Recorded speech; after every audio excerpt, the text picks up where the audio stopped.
Okay, there we go. Now stuff is working. All right, let's see if I can turn that back the way it's supposed to.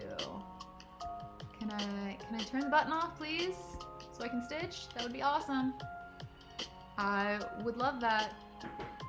Emotes only? Yeah, there we go. All right. Now we're making stuff happen. So for those of you who are just joining me, hello, my goblin family, and welcome to the chaos. And now we're actually going to stitch Glaceon. Oh, Tia, you turned it off and turned it back on. No, I didn't. I was hoping that it would fix itself. It did not, in fact, fix itself, and I did have to turn it off and turn it back on. Now it appears to be working for some reason. It's magic. It's electrical madness.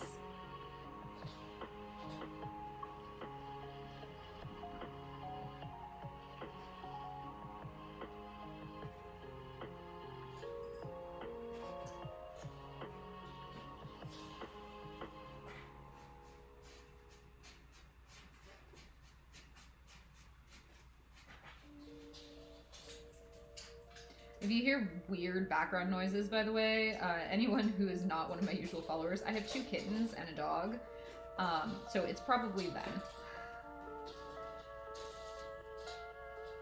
They like to hang out down here with me while I stream, so. What do the back of the projects look like when they're done? Like that. That is a Syvleon that we finished up last time. But yeah, that's what the back of my projects look like. Sometimes I'll like put a piece of felt on the back here, but most of the time I don't bother. I have a question. How do you get rid of the ring hoops make? You iron it. You can iron your piece. I would recommend using a pressing cloth and iron your piece with the front side of your fabric face down. You don't want to crush your stitches with the iron. So like I would put down like a towel and then your piece face down and then a pressing cloth on top, and then you can iron it. And it should work to help get the creases out.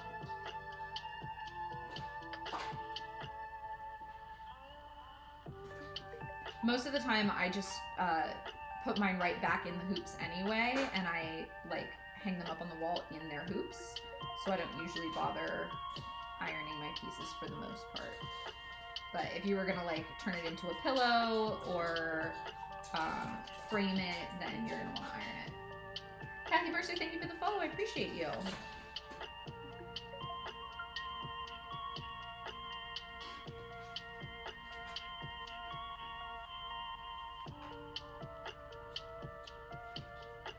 So I'm fairly new to kind of cross section. I'm wondering, how do you know how much thread is needed?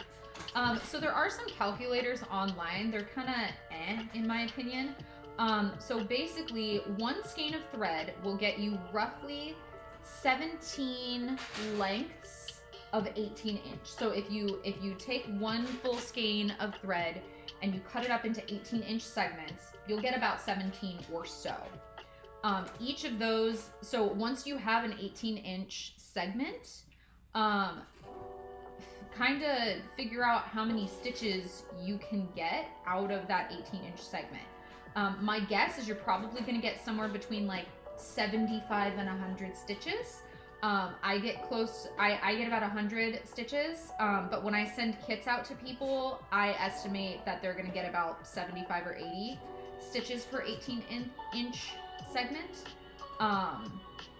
So if that gets you kind of an idea, all of my patterns come with a piece of paper that tells you how many stitches of each color there is. So it'll say like, you know, 310, there's 200 stitches of this color. Then you can guess like, okay, I'm probably going to need 2 to 3 18 inch strips. If you are doing 2 strands of floss, an 18 inch piece will get you 75 to 100 stitches, because you're gonna split that 18 inch one into 3 separate strands, or into 3 separate things to stitch with. because floss comes with 6. So that's where my estimation kind of works, is somewhere in that neighborhood. That's the best one yet. It's so gorgeous. I barely started, Nana.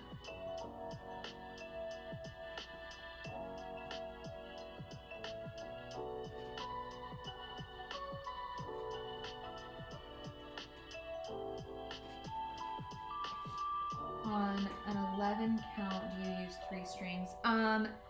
You don't have to. The thing about cross stitch is there's really no like hard and fast rules, really. I probably would.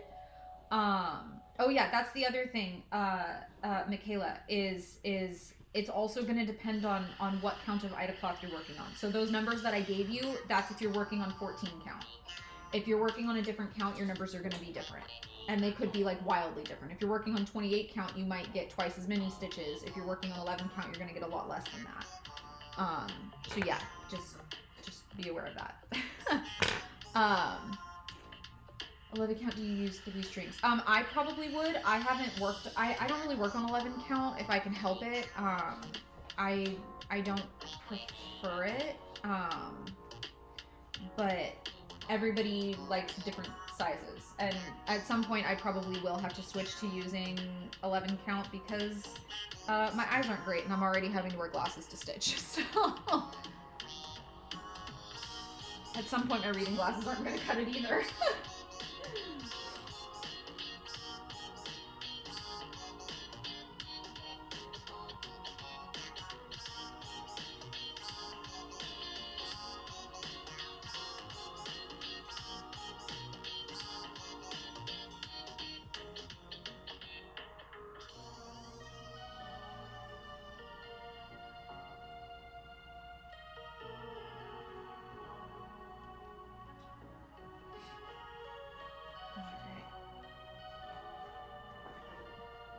Are we jumping to next? Yep, see, I'm hitting this. Okay, I'm gonna have to lift this up a little bit. Let's lift this up a little bit. I apologize, because I'm like running into this. Okay, here we go. Let's jump over and do the tail. I think this is what I tried to do last time too. Alright, we are going down 20 on this side, and then we're going back up to, there we go.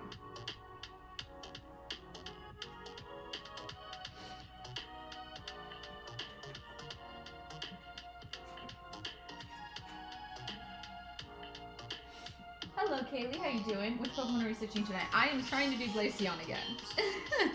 After the absolute failure of the last stream with that other fabric, I went out and got some more fabric, and we are we're doing Glaceon again.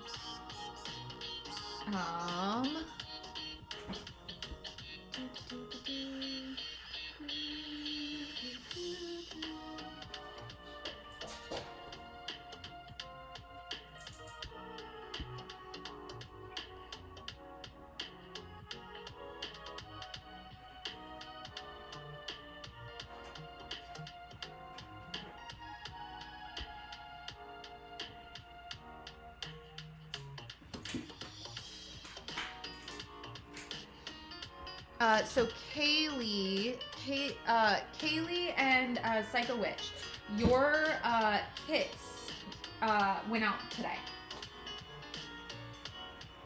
So Kaley, you ordered the Sunflora, and Psycho Witch, you had the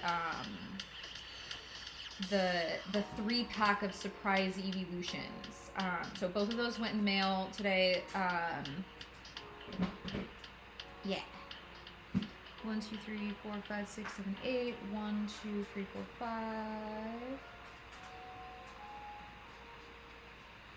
6.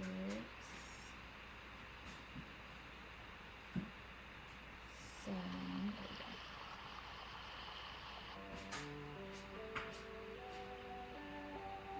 I got the email. Okay, perfect. I'm glad you got that. I know I'm trouble with that. He's sitting next to me listening. I'm sorry, I didn't mean to get you in trouble. I didn't know. It's too late, it's already in the mail. It's already done. You can't be mad now. Oh no.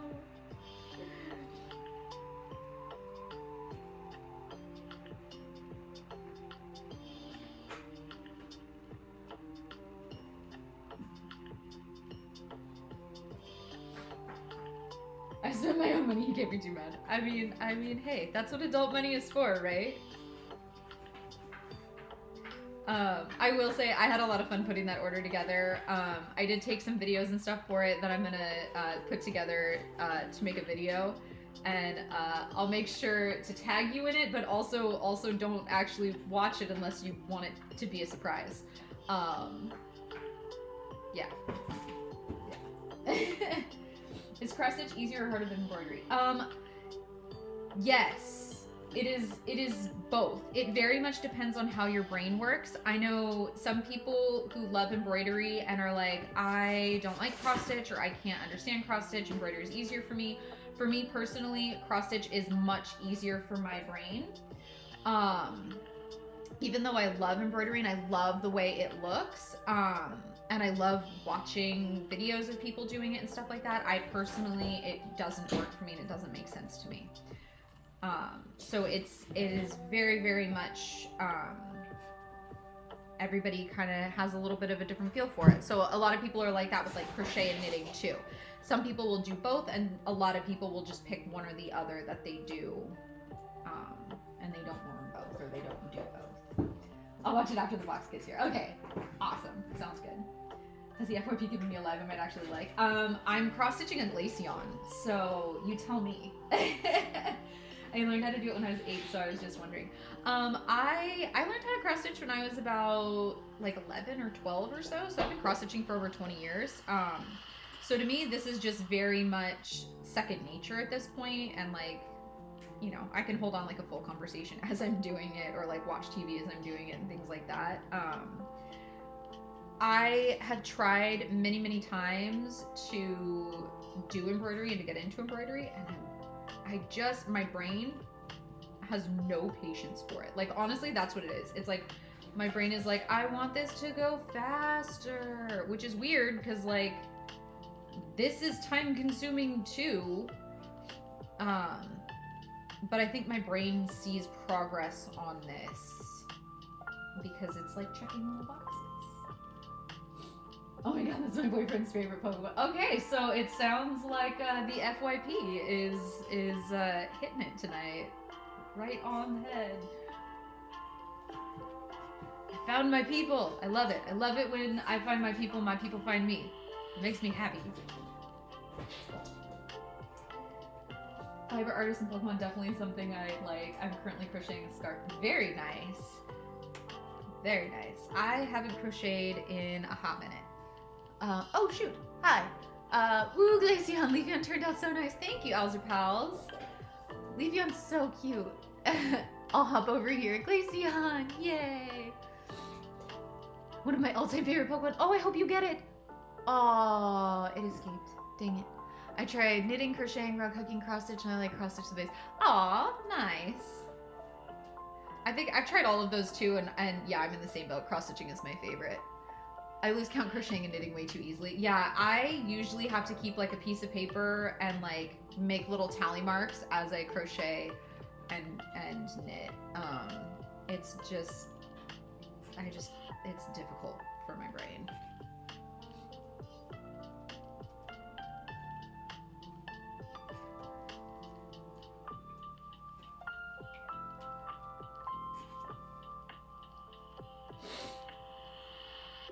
I'm trying to remember, who was asking about the Kit of the Month Club last time?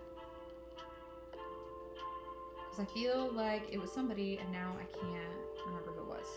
There was, I don't know, there was like 4 people. I could go back and watch, I guess, the Twitch stream and figure out who it was. I remember some people were asking about it.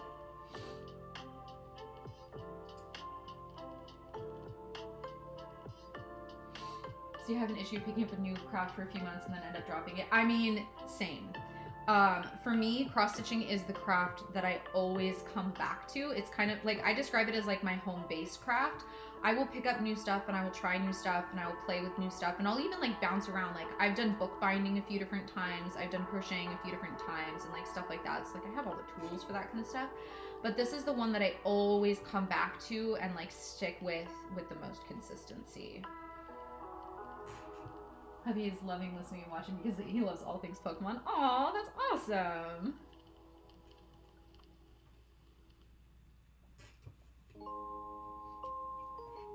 I learned to crochet and I have so many incomplete projects.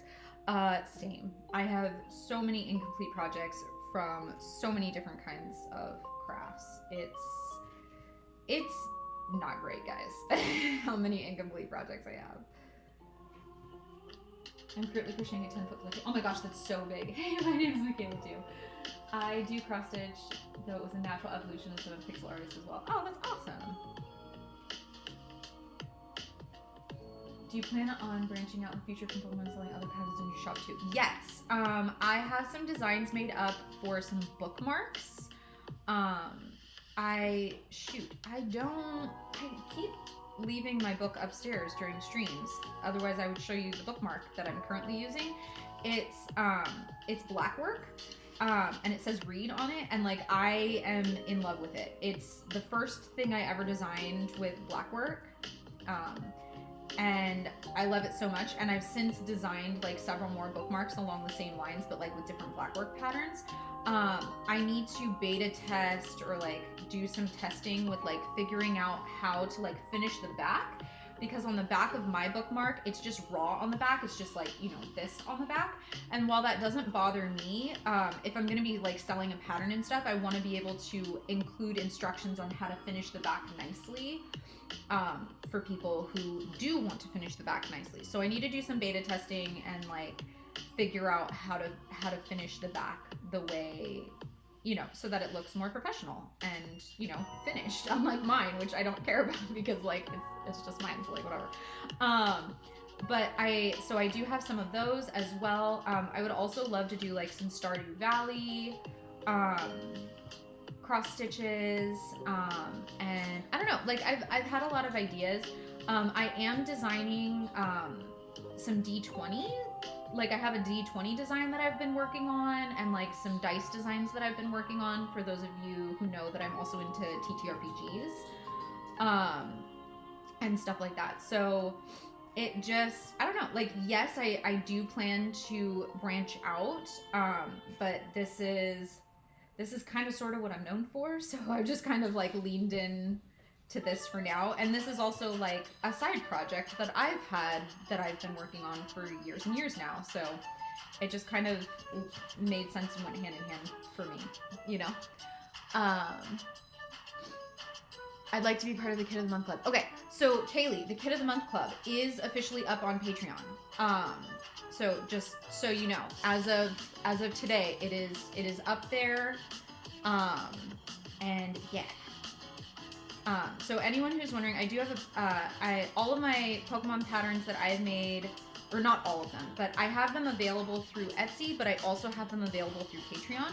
So if you're only looking for like one or two of like and you're looking for like more popular ones, I would say like head over to the Etsy shop and look there. If you're looking for something more obscure, or if you're looking for more than like 3 Pokemon, check out my Patreon. You can get access to my entire library for $12 a month. So that's like super cheap. I have 31 Pokemon up there currently. I'm gonna be adding at least 4 more in the month of March. And spoiler alert, I'm probably gonna be adding like 6 this month. Not 4. Because I have other things in the works. But yeah, so that'll be access to all of my patterns. And so that'll also be like, if I do get some Stardew Valley or my bookmark patterns up, those will go up onto the Patreon library as well. So yeah, if you want to get your own kit, you can shoot me a DM through Etsy if you just want like a random one-off kit. If you would like to be a part of the Kit of the Month Club, I'm just starting that up on Patreon. I only have 10 slots available. And that's going to be, I send you a kit every single month with one of my new, so like each month I make at least 4 new patterns to add to the library. One of those 4 will be chosen as the kit of the month.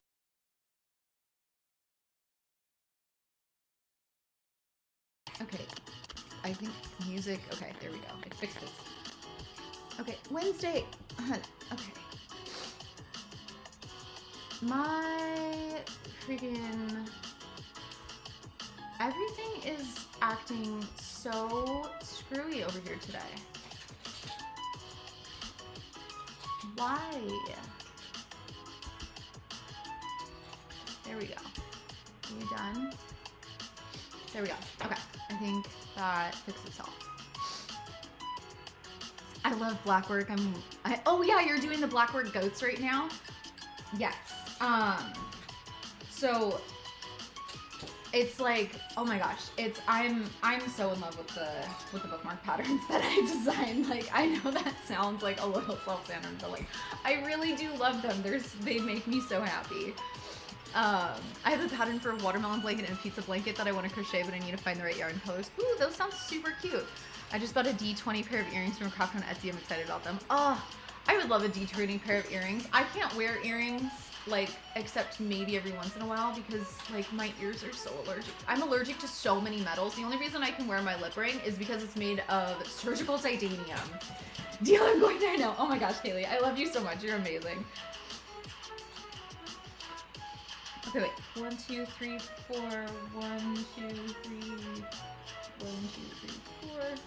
Double checking before I start stitching. There we go. Okay. Artisan Home Goods, thank you for the follow. I appreciate you. And Sonukami, thank you for the follow. I appreciate you too. That's cute. What about an iron a felt adhesive? Yeah, I'm definitely thinking of like doing like a felt backing of some kind. I don't want it to just be like a felt adhesive because like the edges of Ida cloth fray. So you're gonna have to do like a blanket stitch or something like that around the edge of it, which is literally all I did with my bookmark is I just blanket stitched around the edge.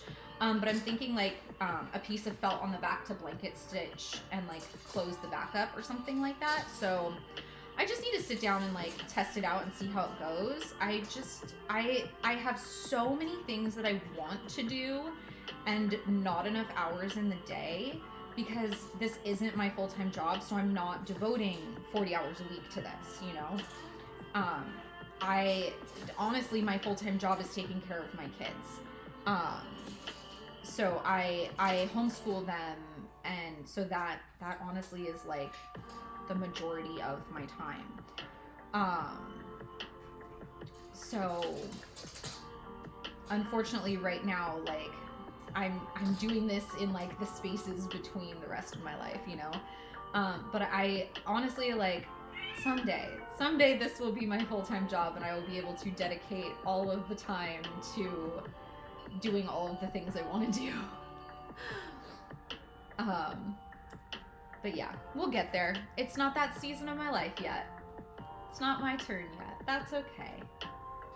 So I'm just gonna keep taking it slow. Okay, this...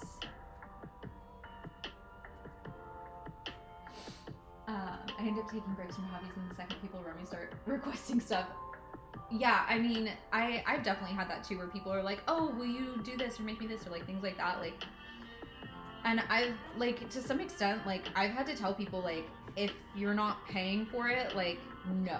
Like, if I'm making a gift for someone because I want to make a gift for somebody, like, that's one thing, but when I have just, like, people, like, randomly just asking me for stuff, it's very overwhelming, and I think a lot of people don't realize just how time-consuming a lot of these hobbies are, and, like, cross-stitching itself isn't particularly, like, monetarily expensive for, like, the supplies, but it is extremely time-intensive.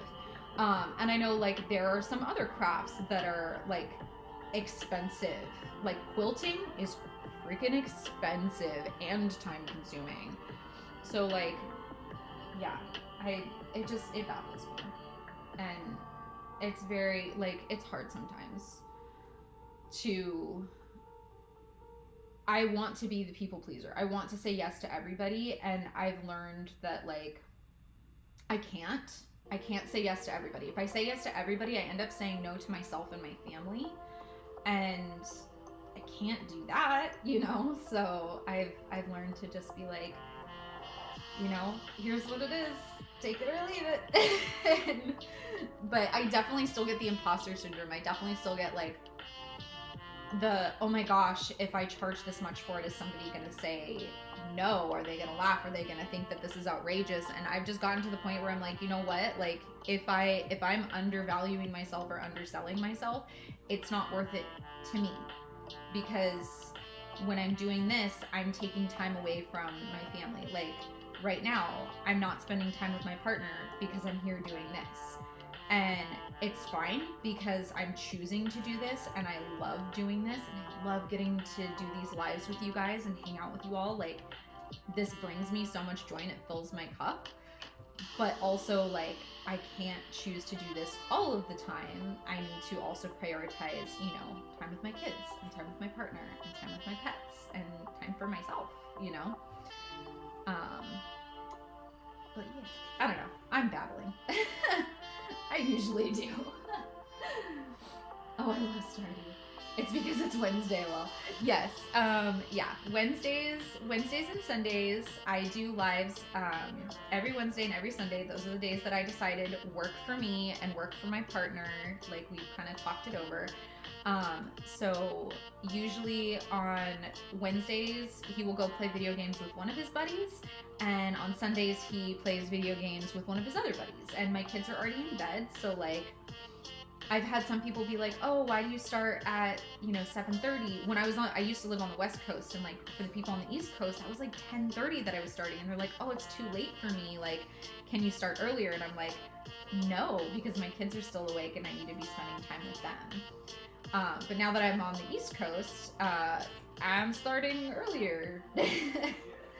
So anyway, it's all learning to balance all the things, you know?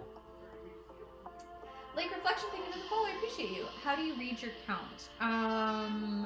I have a pattern over here sitting on my leg that y'all can't see because it's out of the frame. But I'm following along on the pattern there. So each of the different symbols stands for a different color. And so I'm matching up the squares, basically. And putting little X's where it says to put the little X's. Oh my gosh! You're my first Kid of the Month Club member! Thank you, Kaley! You're wonderful and amazing! Oh, I'm so excited. Okay, Kaley, shoot me a message over on Patreon, what your favorite color is. I need to know this. Tell me what your favorite color is.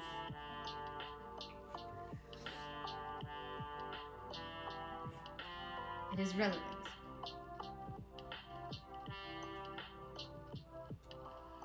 Go in the hole. Go in the hole. I'm over here now because Twitch is being mean.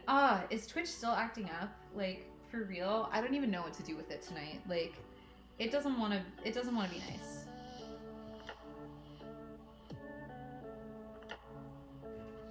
One, two, three, four, five. I can count to 5. 1 is for peanut butter, 2 for tuba, 3 for house. Sorry, probably none of you know what the heck that's from. And yet, whenever I count, that's what my brain comes up with and babbles back at me.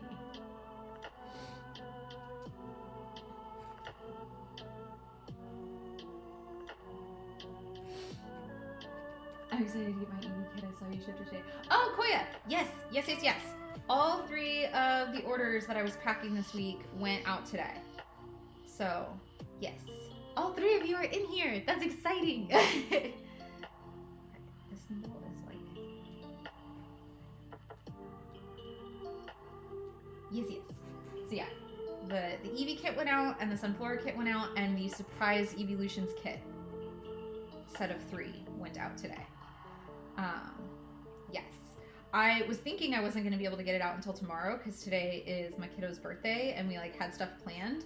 But also like because we had stuff planned, we were going right by the post office. And I was like, perfect. We're just going to like pop in and I'm just going to like drop these off on the counter. It'll be cool, right? Yeah, I'm doing that. So that's what I did.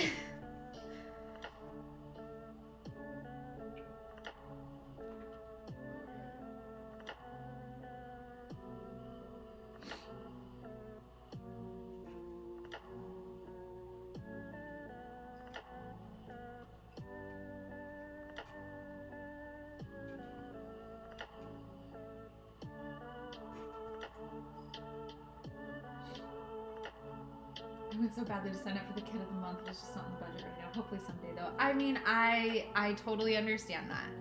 You always, I will tell this to everyone forever. You need to do what's right for you and you need to take care of like you taking care of your needs and stuff is like way more important. Like for real. Take care of the necessities and then move on from there.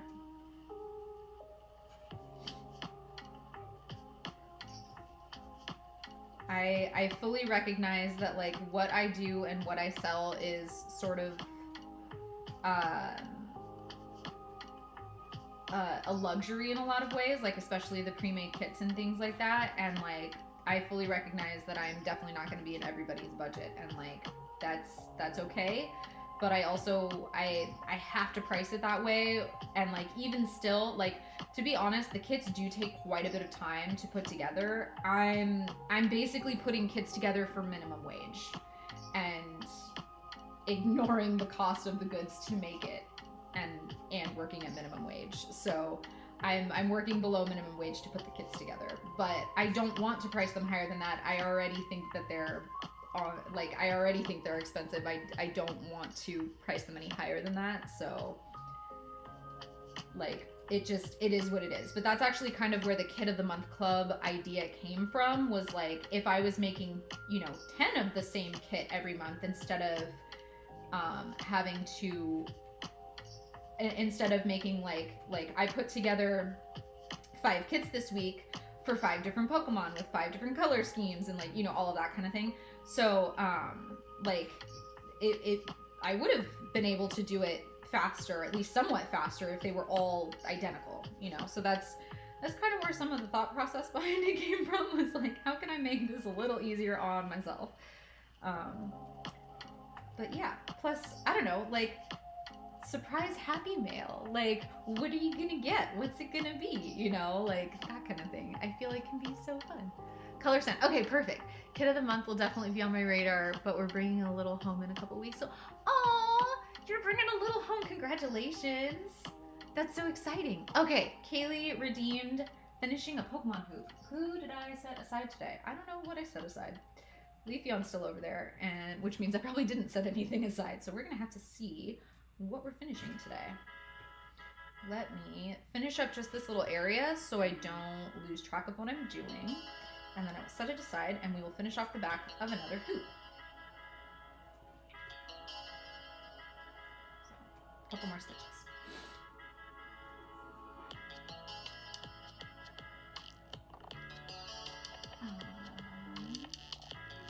I'm so giddy for the surprise kits to show up. Oh my gosh, like I'm super excited for you to get them. Like I'm super excited.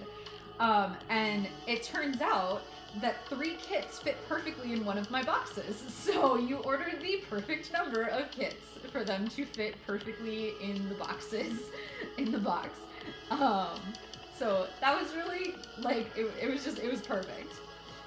But yeah. Right there with you. I'm thinking the Infinity Scarf I'm making might only need 1 ball of yarn. Ooh, that's exciting. Random question, did you send this 14 count canvas we're seeing, or did we get the one that tripped your sensory issues? I'm not sending the one that tripped the sensory issues to anyone. No, you got the good, I went back to the store and I got this, and I didn't cut anybody's fabric until after I went and picked this up from the store. So yeah, you guys got the much better, not crappy. I would never do that to you for like your kit. I may cut some up and send it as like bonus stuff in the kits or something, like for you to play with, or you just to have some extra canvas or like something like that, but it's never going to be included as like, here, make your kit on this, because I was not a fan, and I'm not going to torture anyone else with stuff that I don't like. 100% the price is what it should be, if not on the low side. Price is probably used to save you a few things. I mean, hey, I totally get that. How much are your kits? So the Kit of the Month Club is $50, and that gets you, so whatever the Kit of the Month is will be sent to you every month. It includes shipping, and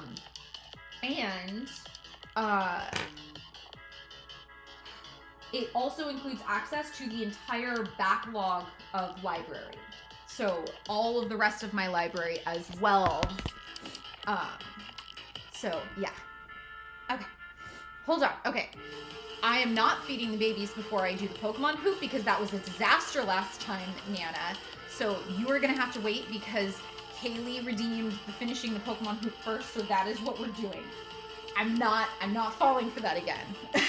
That was a mistake because then they were on my lap for the entire time I was trying to finish off the Pokemon hoop. So we're going to do this one at a time. One redeem at a time.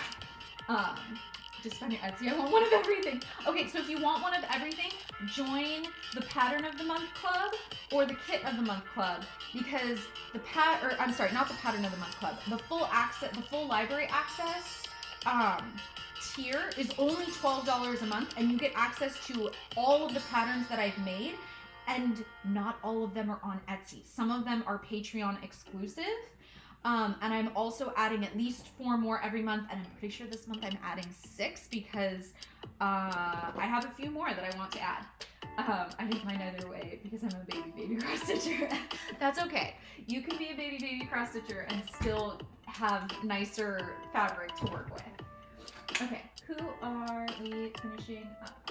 Should we finish up? I feel like we should finish up Syvleon, because like Syvleon needs some love. Syvleon is so big. Like, good lord. I need to make version 2 of Syvleon that is smaller. Okay, how big is this freaking hoop, and can I go any smaller?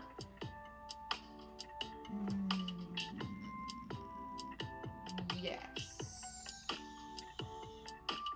Yes, I can. I can go smaller. Okay. We're gonna do that. I think I might need to add shipping from you since I'm in Canada. Is that included? Let me know and we can fix that. So the first kit that I shipped you to Canada, oh my god. So I took it to the post office and I paid for the postage at the post office, and I had looked it up ahead of time and I was like, how much is this gonna cost to ship to this part of Canada? And it was like, oh, it should be like $16. Like, and I was like, okay, cool, that's fine. So like, remember we had talked and we like made sure that the price was like right for everything. I got to the post office and they charged me $33. And I was like, when I got home, I was just like, okay, like I have to find something else. So by the way, if anyone else does shipping, so this time around for all 3 of your order, for all 3 of the ones that I shipped out today, yes, this is Glaceon version 2 that I'm working on. So all 3 of the orders today that I shipped out, I used Pirate Ship. So go to like, I think it's like pirateship.com, and it's a shipping company that like, whatever, it's like third-party shipping company, and then you just drop it off at the post office. It was half the price. It was $15 to ship to you instead of $33. And I was like, oh my God, I'm doing that from now on. So it was $15 to Canada, and it was like $5 or $6 for United States shipping. So yeah, so I'm using Pirate Ship from now on, and don't worry about it for the Kit of the Month Club. Like, I already know that it's gonna cost that much to ship to Canada, and like it is what it is.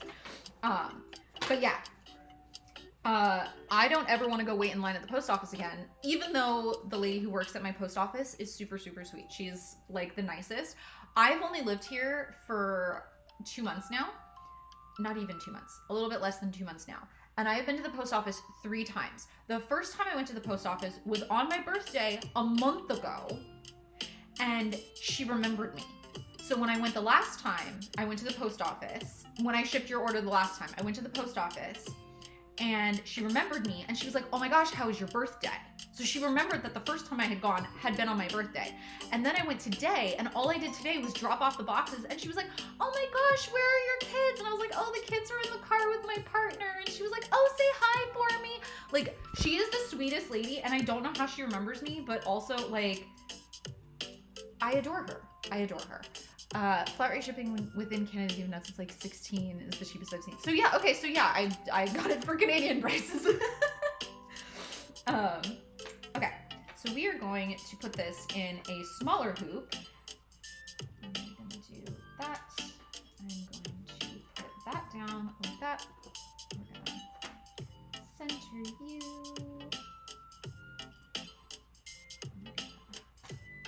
Oh my goodness. Okay, you need to pull it down just a little bit. It's a little too close to that top edge for me. Okay. That would be awesome. Is it purchasable through Etsy? Could someone essentially save the patterns off of Patreon? So yeah, like if you joined the Patreon, you can download the patterns. Like basically joining the Patreon for the month or whatever, it gives you access to like download the patterns and whatnot. So like, yeah, theoretically you could join for the month, download the patterns that you currently have access to, and then not be part of the Patreon anymore. You just won't get access to any future patterns. It would just be the current ones. So yeah, like theoretically, yep, you could do that. But yeah, jaded diamond painting. So if you're looking for the Kid of the Month Club, that's going to be through Patreon, not through Etsy. Pirate Ship, yes, Pirate Ship. That is what I switched over to. Oh my gosh, I'm never going back. Pirate Ship is amazing. But yeah, so I'll still go say hi to the lady at the post office when I drop off packages and stuff like that there, but I'm not gonna stand in the line, and I'm not gonna deal with that anymore. Okay, this is still a little loose for me. I'm going to have to stash grind down before I get any kits. Honestly, my first draft for Pokemon Cross should probably be using the pixel sprites. I mean, that's essentially what I've done. My version 2 is basing it a lot closer off of the pixel sprites. Like, this one is massive. Syvleon should not be this big. Like, I'm sorry, I'm gonna say it. Syvleon shouldn't be this big. So the version 2 that I'm putting out is gonna be Gen 1 through 5. And, or the version 2 that I'm like fixing and putting out and like tweaking how I do them, they are going to be based very, very heavily on the pixel sprites and trying to get them like as close as I can to what they actually looked like in the games. I'm mostly using Gen 4 and 5 sprites. Occasionally I use 3 if I like really like the pose or if I like the color palette better, things like that. Obviously I can't really use 1 and 2 because 1, they're all black and white, and 2, there are only 4 colors. So at some point I might do those like for fun, like add them on as like a bonus thing for Patreon members or like something like that. There we go, that's better. But Gen 6 through 10, I'm still, where did my scissors go? Where did my scissors are way over here. Why are they so far over there? There we go. Gen 6 through 10, I'm still working on how to like pixelize them better. And the one that's upsetting me the most right now is Syvleon, because like I would like to release all of Gen 2 evolutions at the same time, but Syvleon is from a later generation and they changed the art style very, very drastically at that point. And they don't pixelate the same, like they're not pixelated the same way that they were in Gens 1 through 5. So it's, I'm having trouble converting it and making it look the way I want to and having it like be in line style wise with the rest of them. So I'm really struggling with that.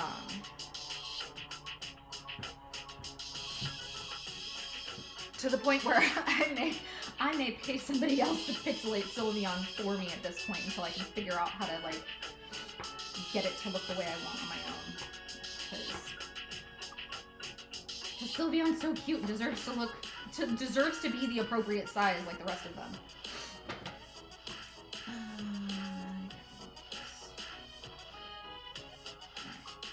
This is a really big one. I don't like using hoops that are this big.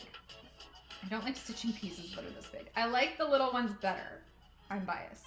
That's okay.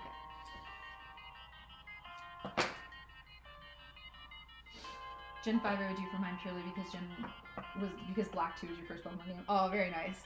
I'm like the OG. Red was my first game. My brother had Blue. I was like 8 when they came out, so I was like the prime age for all of this.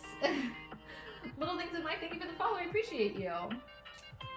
Breaking Life, thank you for sharing the live. I really appreciate that.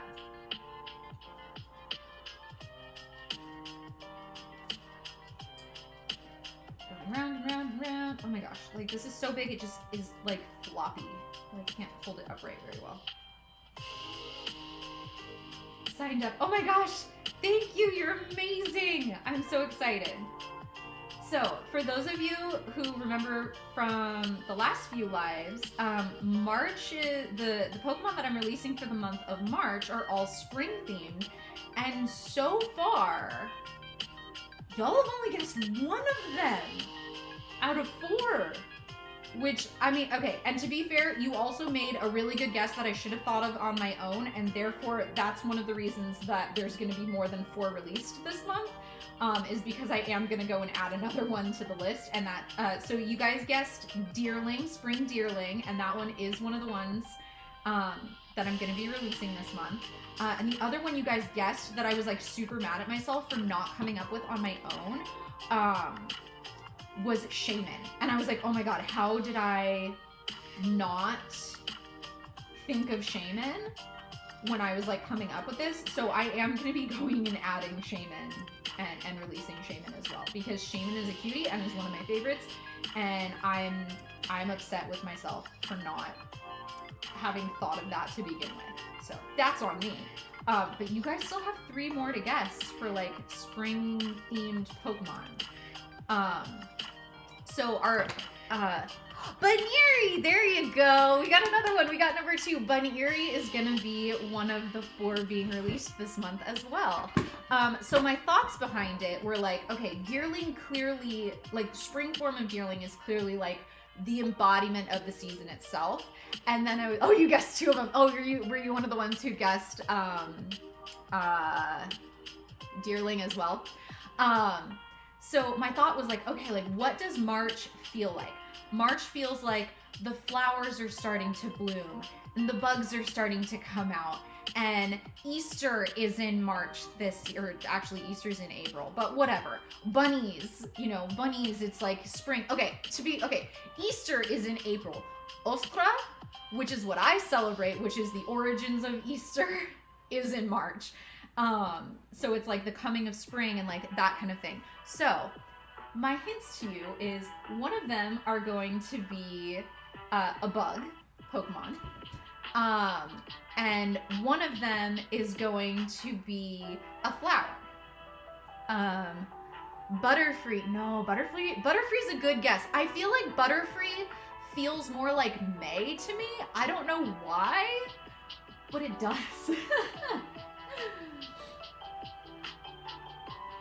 Most new gen Pokemon have art renders out of them out there of how they would look in other gens. Yes, but those are like how art, like I said, like I'm not gonna like do that, like I'm not gonna make patterns based off of what another artist renders them unless I'm paying that artist. Does that make sense? So like, yes, I might, oh, you guessed Butterfree as well. I had 2 people guess Butterfree. Oh man. Okay, what color are we stitching the back of this? Flop. Do we go like the baby blue, or do we go the pink? I feel like we do the pink. There's more pink in this. So let's grab some pink. That's not a great shade of pink. Is that that's a slightly better shade of pink. Oh.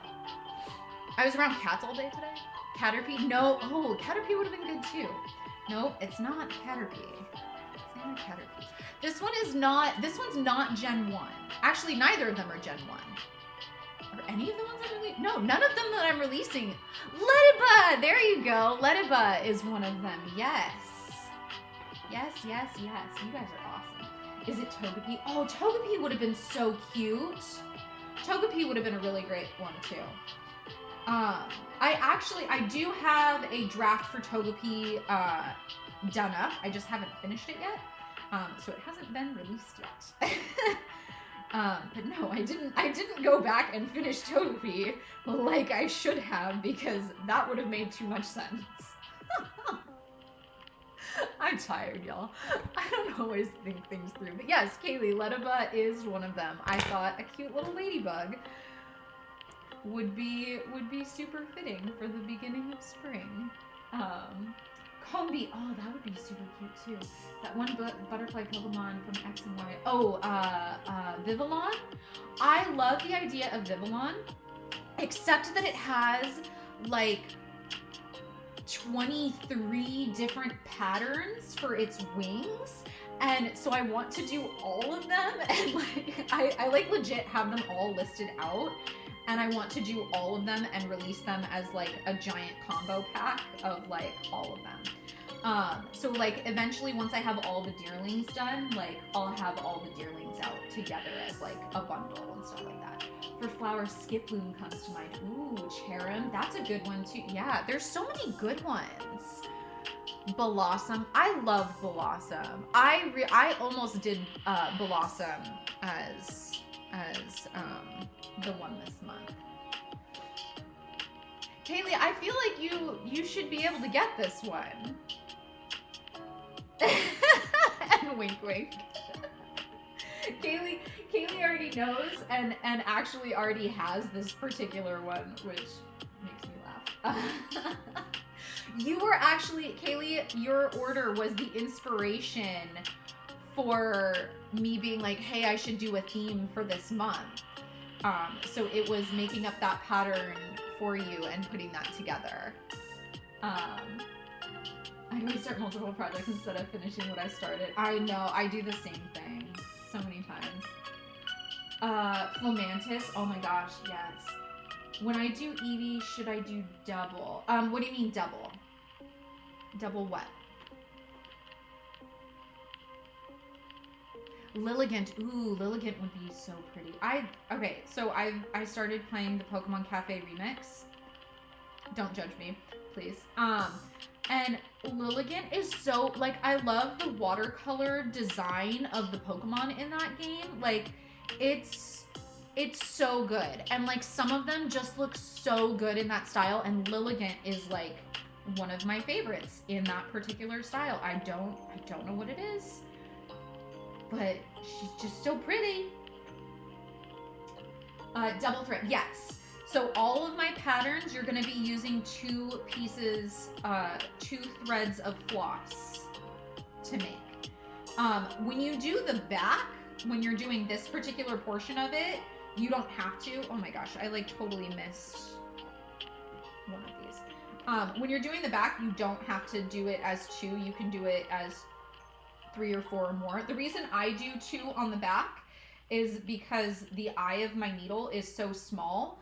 I really can't put more than just 2 strands of thread through it. I would actually prefer to do more on the back of a piece like this. But on the front of the piece, yes, absolutely all of my patterns call for... See, this is why I prefer to do more, because one of them just, like, literally snapped. This is also what happens when I use... I'm not using DMC floss for the backs of these. I'm just using, like, whatever junk I have lying around. And this is... I don't even know what brand this is. I've, like, never seen it before. Okay, we're gonna switch to a different one, because that sucked. We're gonna try again. But yeah, and if you're doing the back, you could also, like, if you cut like this, just like I've done, if you don't want to stitch around, you can hot glue this inside edge right here and just fold these pieces down and just hot glue them one at a time all the way around, like that. Like, that's a super quick and easy way to do it as well. you do not have to sew the back. In all of my kits, I include floss for you to sew the back if you want to, but you don't have to. There are definitely other ways to finish off the backs, and if you want to do the other method that I've showed where you just like trim it off and then use super glue to finish off the back, like you could do that too. There's so many ways to finish off the back of a hoop. I just include the felt and the floss so that if you want to do this, you have everything you need to finish it up. But yeah, definitely not the only way to do it, and you definitely don't have to do it this way. This is just the way I prefer to do it. You know, when it decides to be nice to me, and it's not right now. Floette. No, that one's a super cute one too. Again, like Floette has a bunch of different colors. I'd want to do like all of them and release all of them at the same time. Now it's okay, you know what? You're right. It is thread 2 L0. Dang it.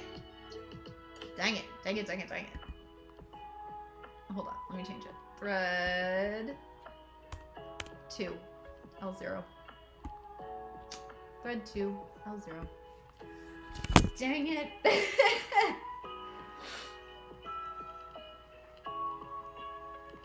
Alright. Let's try it with 3. Let's see if we can do it with 3 instead of 2. Maybe that would be better. Doesn't want to split into 3. It wants to split into something else. It was like trying to be 4 and 2.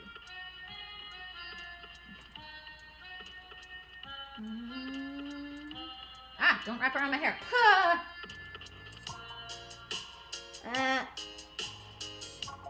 Come on. Separate. There we go. Okay. Setting that aside. Jaded Diamond Painting, thank you for sharing the live. I appreciate that.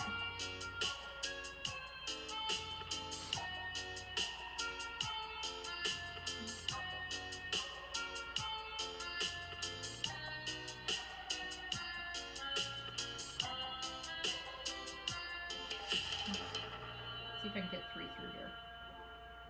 Ah, I did it. Okay, nice.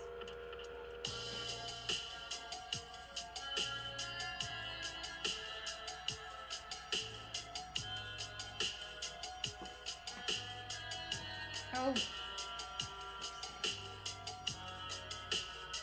This thread is like really not happy with me right now. Seriously?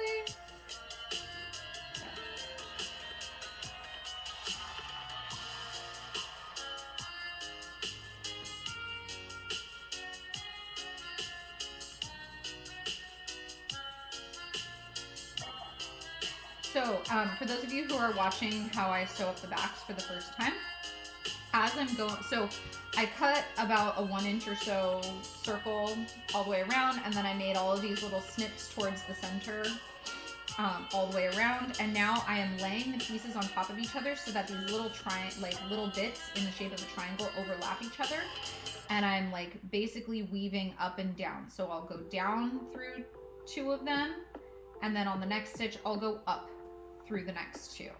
So I just went down. So the next 2 I lay on top of each other. I'm gonna come up through both layers like that.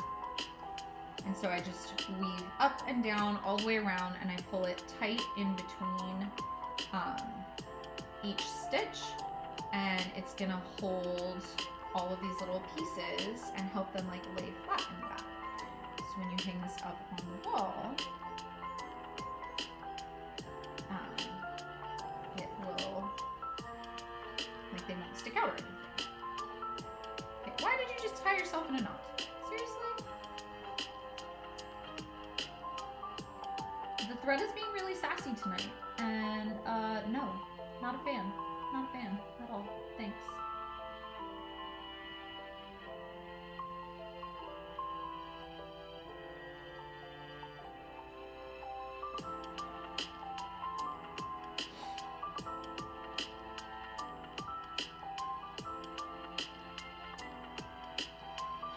Uh-oh, Cheerios.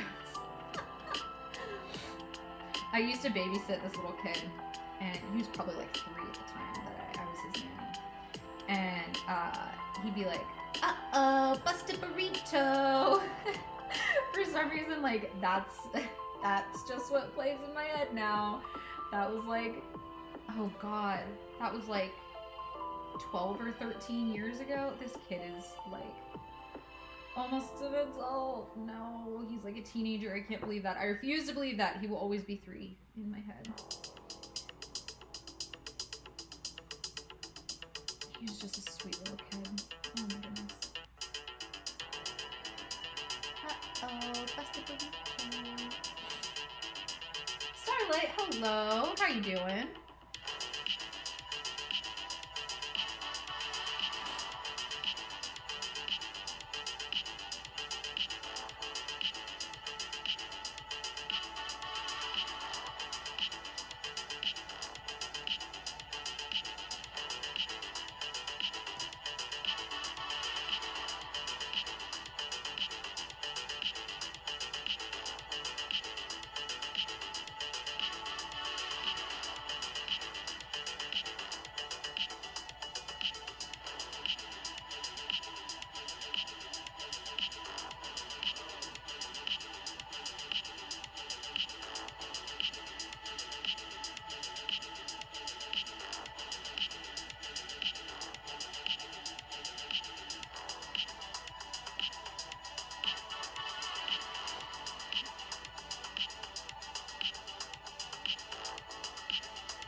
We're getting there. We're almost done.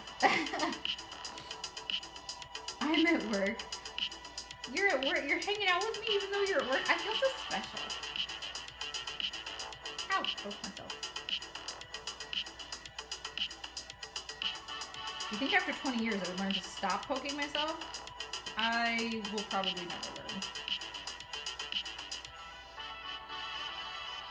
I will say, with how many times I've poked myself, I've never drawn blood, which I knock on wood, but so far.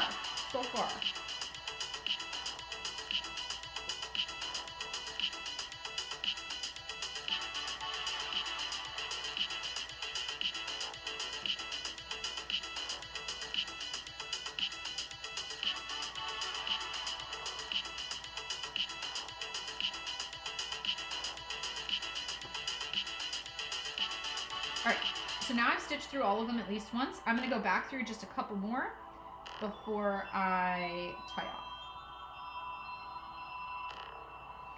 Just to make sure I got them.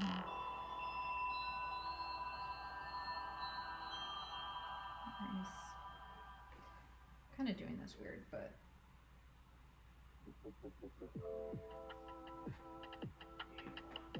No, don't go around that.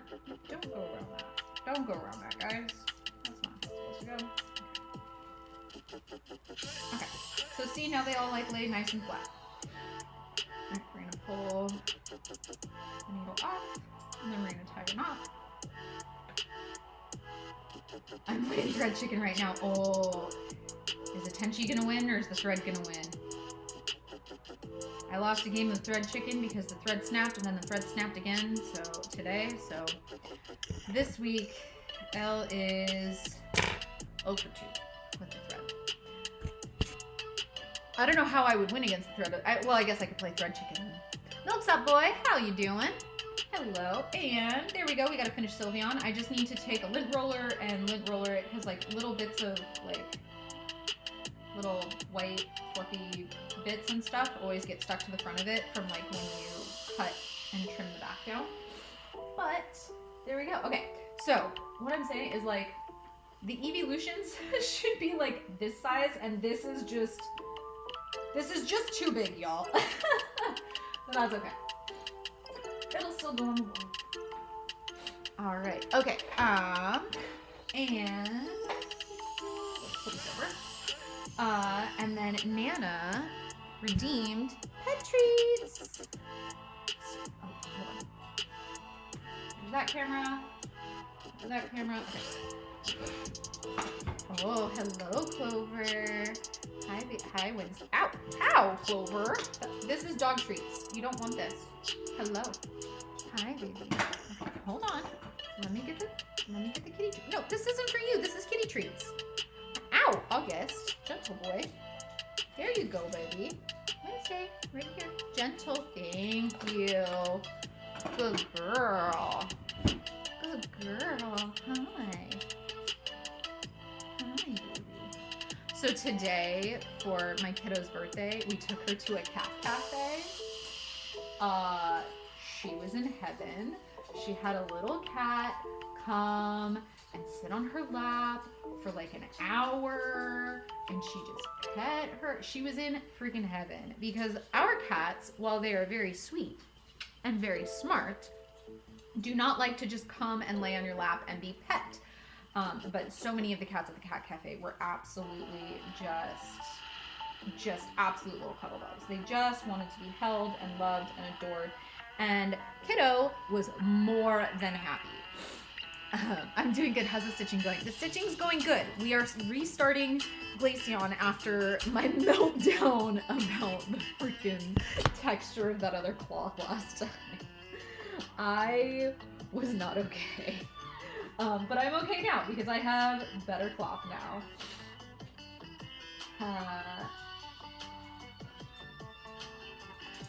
I'm playing Yarn Chicken, I feel you. I'm trying to win. I've been lucky enough for my thread not to snap so far. Honestly, like, snapping thread doesn't happen that often to me, so like, I was like really shocked when it happened when I was playing Thread Chicken the other day. I was like, what the heck? How long did it take you to do the Syvleon? So I did the Syvleon mostly on stream, but not entirely, and I think it took about 6 streams of 3 hours.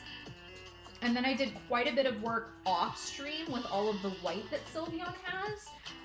Syvleon probably took somewhere in the neighborhood of about 25 hours total. I might be able to help you with the render. Oh, send me a DM.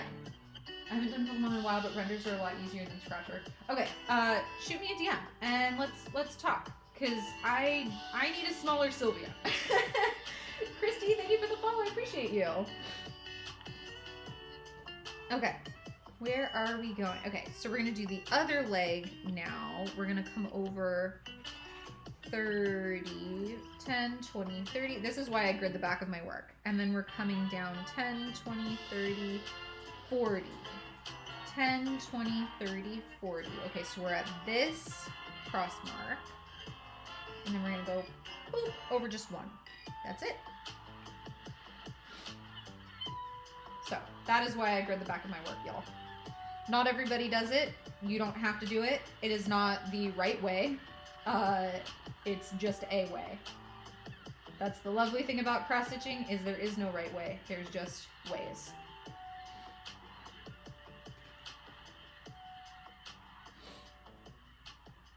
Use your big string of numbers. Thank you for the follow. I appreciate you.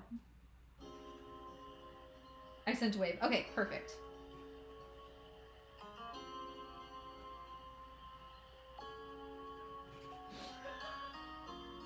Yeah, that cloth seemed not good. I mean, I will say, I think there's a time and a place for that particular cloth. That cloth would be really, really good for somebody who is just starting out using a hoop stand like this and is not used to putting the needle back up through the hoop, like without, like, blind, basically, because I can't see what my left hand is doing under here, and so I am doing it kind of by feel and like by having done this long enough that I kind of know where-ish it should be coming out. So that cloth was very see-through. So it would be great for somebody who's learning. But that said, like, because I am very, very used to how Ida cloth, like, typically feels, I was not a big fan of that particular cloth. It wasn't right for me, and that's okay. I think that, you know, not every tool is right for every person, not every tool is right for every job, so for me that wasn't the right stuff, but I'm sure it's great for somebody else. So I will find a use for it, whether that's sending pieces of it out as, you know, as like bonus pieces and kits, or I don't know, maybe I'll like donate it to my local library and be like, here you go, you can make some make and take kit. My local library does a ton of like make and take kits for kids and teens, where they can come in every month and like pick up an art project or like stuff like that to like take home and do. So who knows, maybe they'd want some weird Ida cloth to make some cross stitching kits or something like that for their teens. I don't know. Actually, that's a really good idea. That's probably what I'm gonna end up doing with it now that I thought of it. Wrong, there is no wrong way. Yeah, there is no wrong way to cross stitch. There's just different ways. Valerie, thank you for the follow. I appreciate you. Oh, my doggo's all grumbly at the cat because he's trying to steal her bed again. Oh, you let him have the bed? Seriously? You just gave it up? She just went straight to the blanket and was just like, nope, not fighting him over this. He just wants to snuggle with you. He just wants you to be his mommy. Okay? He doesn't want me to be his mommy. He wants you. True, I've been stitching for a long time, so I didn't think about that. Yeah, I think it would be great for somebody who's a beginner. But yeah, I just personally didn't work for me. I've been stitching for like 20 years, so like it wasn't the right tool for me. But I don't know. I've just kind of learned that like if there's a tool out there, somebody must have thought it was good enough to make it that way. So why? There had to be a reason. It means there's a market for it. There's probably a person for it, you know?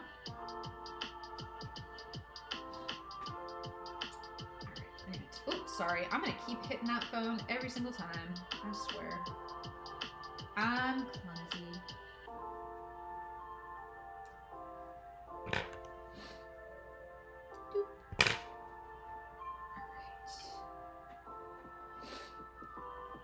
Getting there with the black. And then I'll be able to open up a pole. It's been a while since I opened up a pole because I didn't do any on Glaceon. Because we did the center start instead of the gridding on the back. And I stitch differently when I do center start.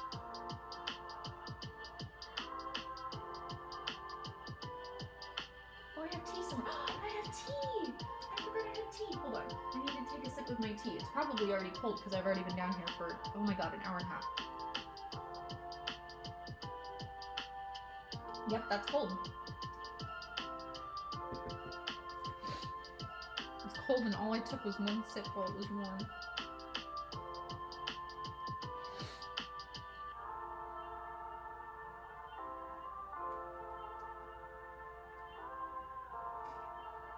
It's just become this running joke that I never have warm tea because I always forget about my tea. Oh, come on. Get out of there. Doop.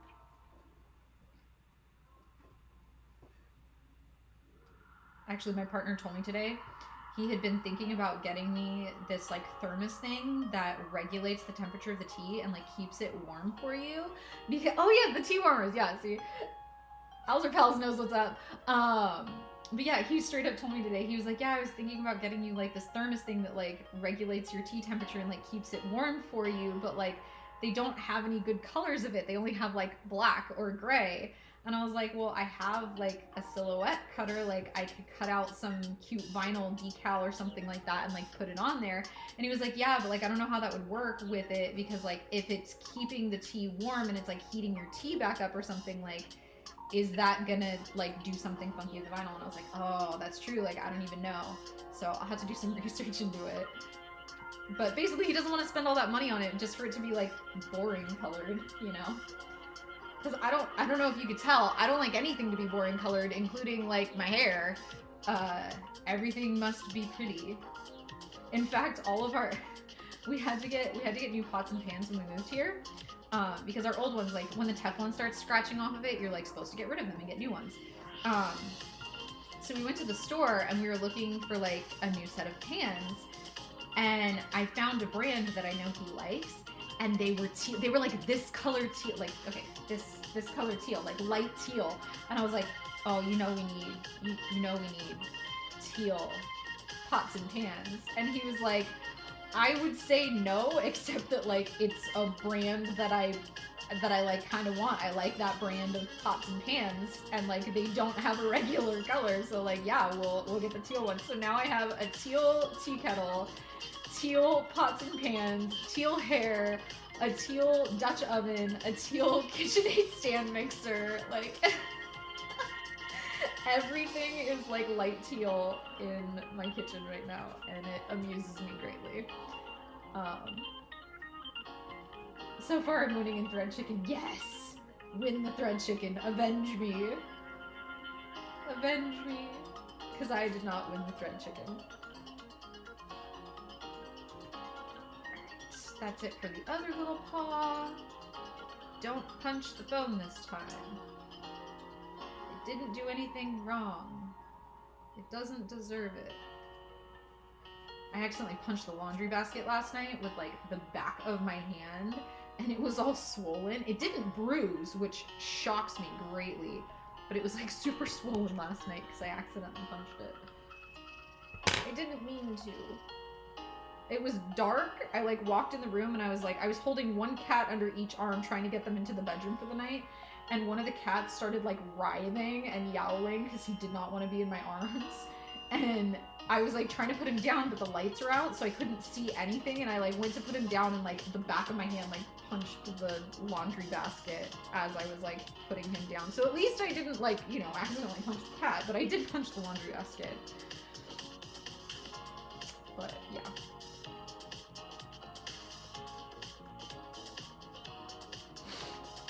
Okay.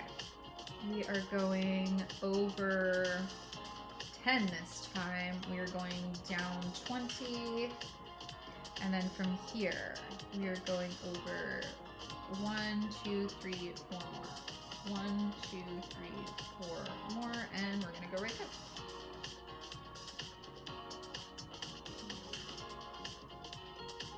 Success is mine. Thank you for avenging me, Atenchi. I claim victory at Thread Chicken. Yes.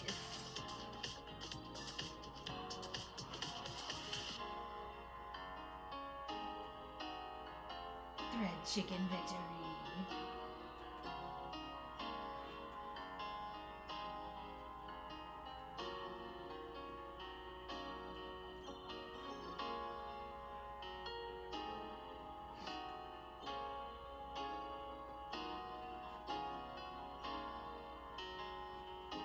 Anyway, so we went to this cat cafe today, and this one cat, oh my gosh, I like reached out to pet her, and she was like sitting like in a little window seat, and I was sitting like on the couch, like on a couch that was like right next to her, and I reached out to pet her, and like the second I reached out, she like woke up, immediately like crawled into my lap, was like curling herself around me, like nuzzled up to my partner, was just freaking the sweetest thing. And both of us are sitting there going, we can't bring another cat home, we can't bring another cat home, we can't bring another cat home. And of course she would have fit right in because she's a tuxedo as well, like just like August. And like we were just like, we can't bring another cat home, we can't bring another cat home. And so of course we had to like go over and look her up on the board, and it's her and her sister that have to be adopted together, and we're like, we definitely can't bring 2 cats home. But it's like 2 little tuxedos, and they would have just fit in so perfectly, and they're the same age as our babies are. And like the other one was like super playful, and this one was just like the cuddliest little lap cat. And we were just like, oh my god, like we thought that Kiddo was gonna be the problem begging for all the cats, and it was us. It was us having to be like, logically, we cannot afford to bring another cat home. We cannot afford vet bills if one of them, like, we can't have that many cats, because if we end up having like vet issues, we cannot bring another cat home. But oh my gosh, now to mark off what I stitched. Very nice. Do it.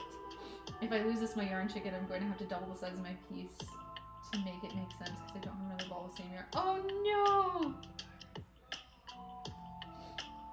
That is like the yarn chicken you need to win. You need to win that yarn chicken.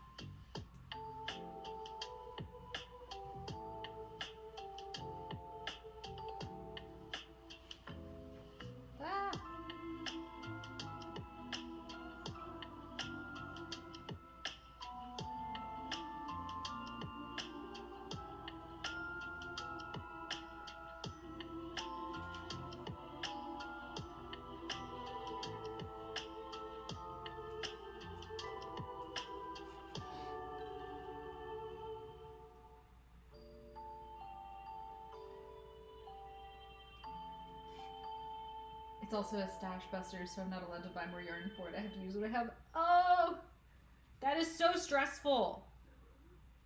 You have me stressed out. My heart is racing for you right now. I hope you know that. That is, I'm stressed out for you. Win the yarn chicken. Avenge me. I've already lost, the thread already has me up 2-1 right now. With the breaking for no reason.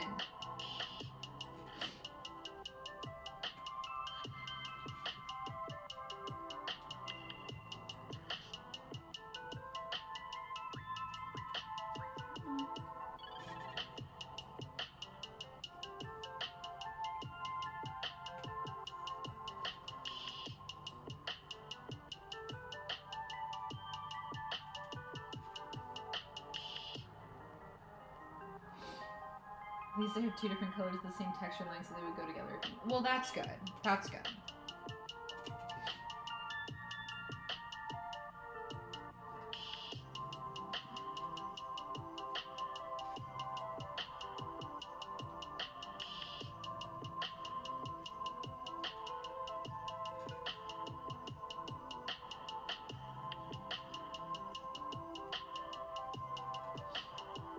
Return from Infinity Scarf to Infinity Hood. Nice. Very nice. Is there a way you could make it so like it just had like a row of the other color around it, so it like looked like just an accent on it? So you wouldn't have to like go all out?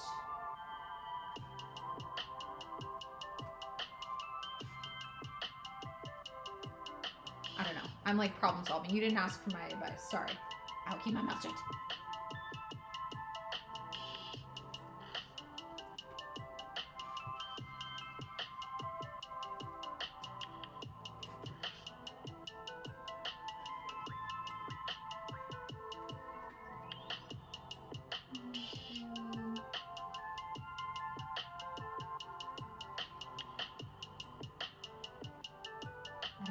I appreciate it. Okay, I'm glad you appreciate the suggestion. I have been told that sometimes I like jump into problem solving mode when somebody is not asking for problems to be solved and they just need to vent. So I'm trying to be more aware of that in myself and call myself out on it and be like, this person did not ask for advice. They did not ask for your opinion. They just stated a thing. Because I do that a lot. That is something I'm actively working on. But I often have to like verbalize it outside of my own head and be like, I am not solving a problem for a person, I am listening.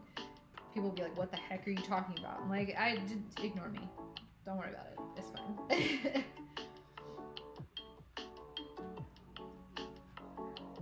Now if I'm just venting on person with I'm just venting because I'm saying okay.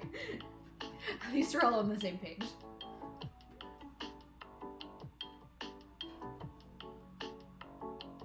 Oh my gosh, okay, so remember how I said that this needle I need to replace? Some of you might remember that. I actually bought new needles today, but I don't know if they're the right size. I got like smaller than the 24s, but I don't know if I'm gonna like them still.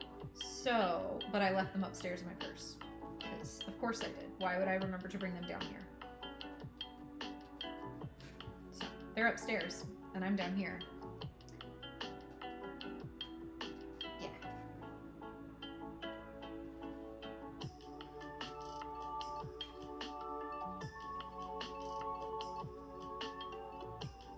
Why does this keep spinning tonight? It's annoying me now.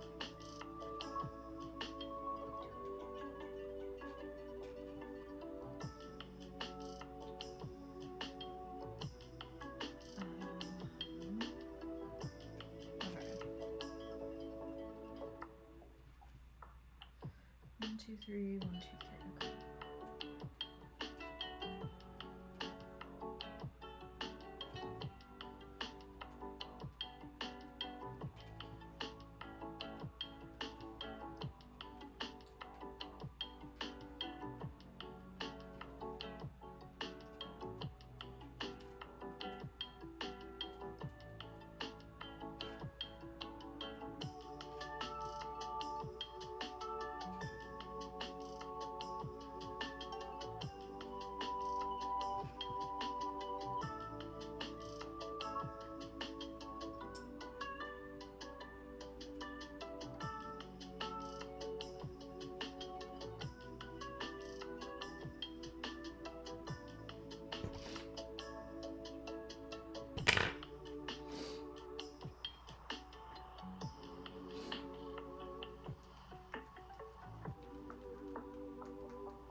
This is really far in my field. Absolutely.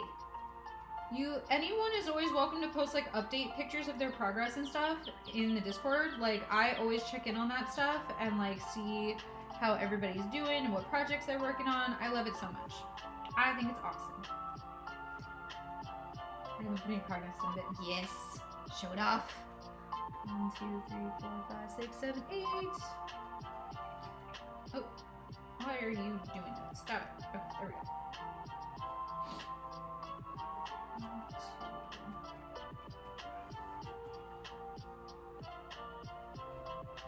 Which Pokemon is this? This is gonna be Glaceon.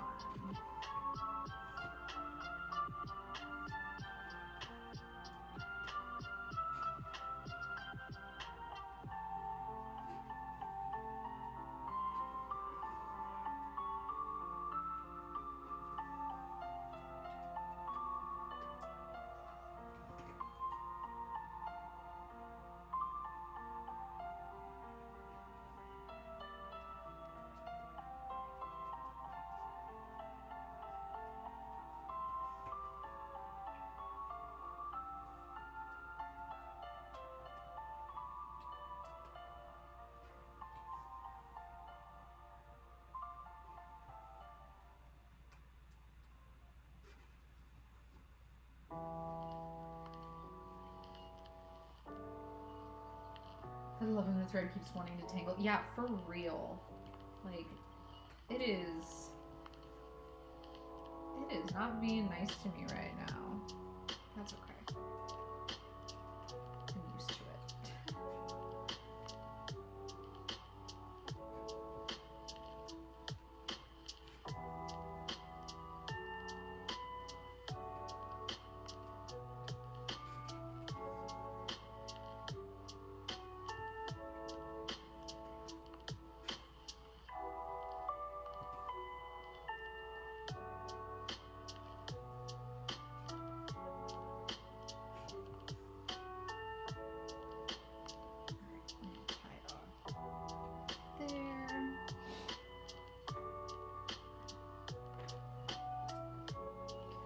I think I'm winning your chicken.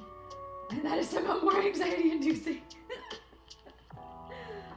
Oh my goodness. So much anxiety.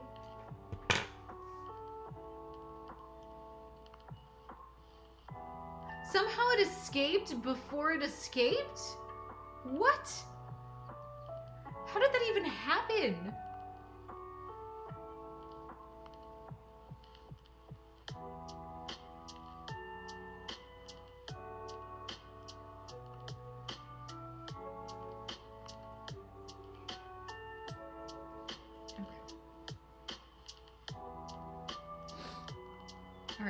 I've got 2 more bits to do. I've got like the other little ear taily thing that comes out here, and then like this ear going into the back right here.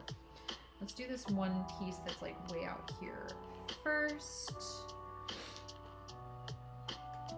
We're gonna come over 10. We're gonna drop down 10, 20, 30. 10, 20, 30. And then from there, we're gonna go out 2. 1, 2, out 2 and up 1, 2, 3, 4, up 4, 1, 2, 3, and 4. You should be directly across from that. 1, 2, 3, 4, 5. 1, 2, 3, 4, 5. Perfect.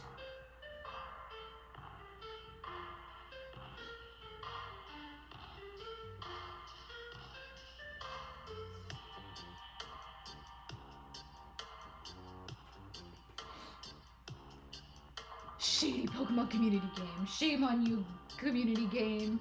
For shame. No luck tonight. I like legitimately still don't know how to earn more coins because somebody's like, oh, you just earn them by like being in the channel, except like it's me. I run the channel. I'm literally here the whole time, and yet every time I go to buy Pokeballs, it's like, nope, you have no money to buy Pokeballs. I'm like, what the? Then how do you earn money if not by hanging out? Because, like, I don't understand.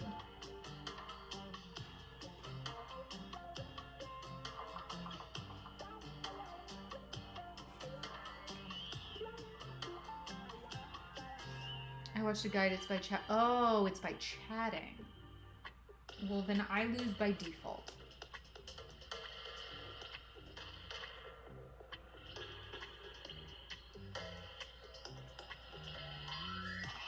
Yeah, definitely rigged against me.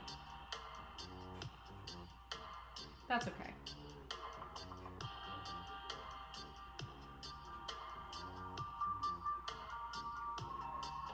Perhaps by battling. Apparently, they said they're, Alzerpal said that they watched a guide to it, and it's by text chatting in the chat. So, it's not gonna work for me. But that's okay. Now at least I know, and I won't be frustrated by it anymore, because I'll just accept that. You can also sell Pokemon. I don't want to sell Pokemon! I don't want to sell them! And you get a very small amount from battling. Gotcha.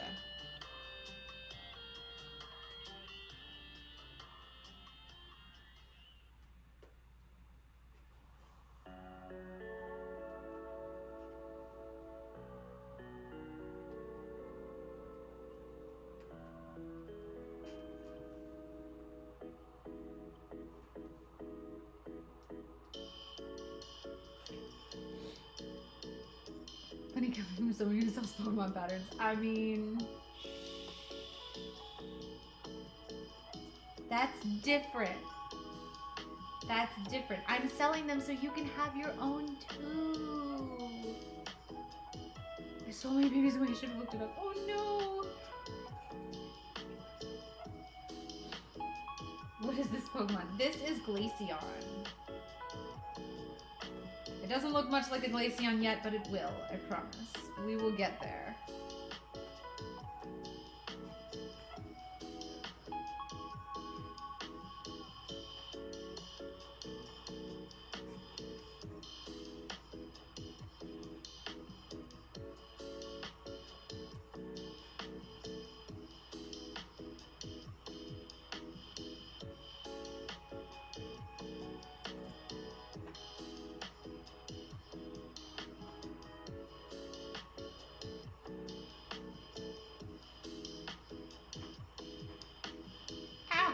It tipped over.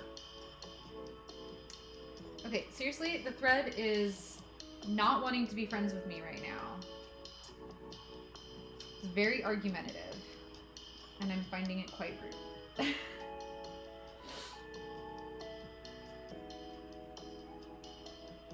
The elevator music. This is remixed video game music from Game Chops. That is stream friendly. So yeah, some of it definitely kind of sounds like some elevator music. Some of it is more recognizable. This, yeah, definitely sounds like some elevator music. I'll give you that.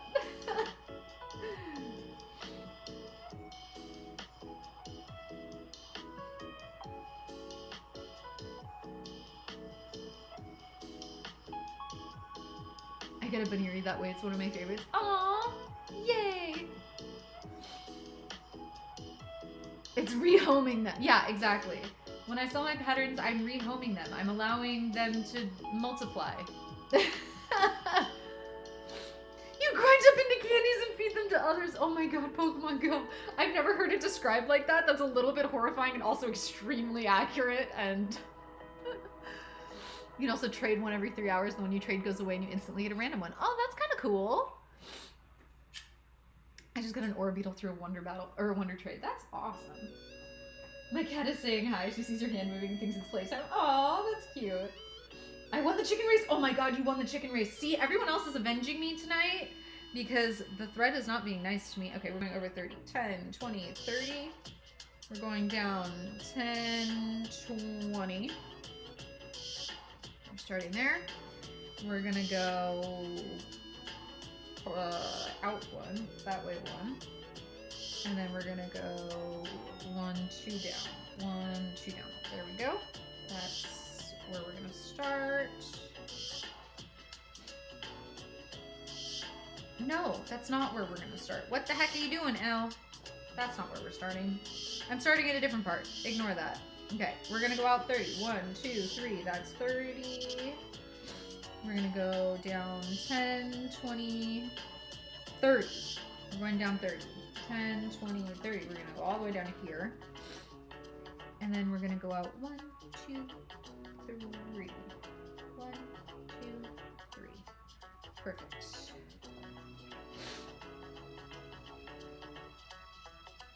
Not the Pokemon Black Market. Oh my gosh.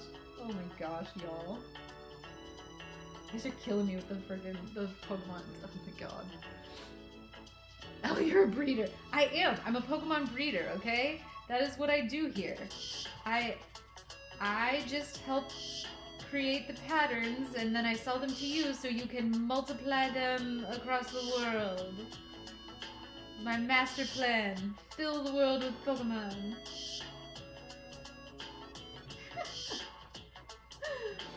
Lexi, thank you for the follow. I appreciate you. Any chicken battle victory is a victory well earned. Yes. Gold stars.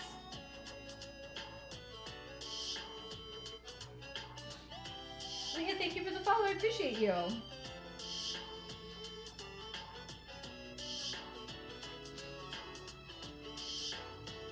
But an ethical one. I'm an ethical breeder. It's okay, y'all. I ethically breed Pokemon. There are no Dittos involved in the breeding of this Pokemon unless it is a Ditto that you're looking for. I have a pattern for that. I just learned you can see whose stream you got the Pokemon in. Oh, that's cool. She makes sure they only go to good homes. Yes. Good homes where they will be well loved and taken care of.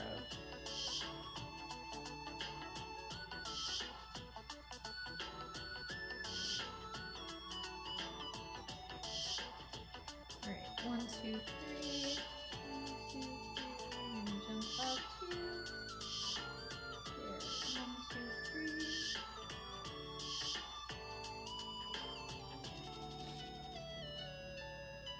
Rachel, thank you for the follow. I appreciate you.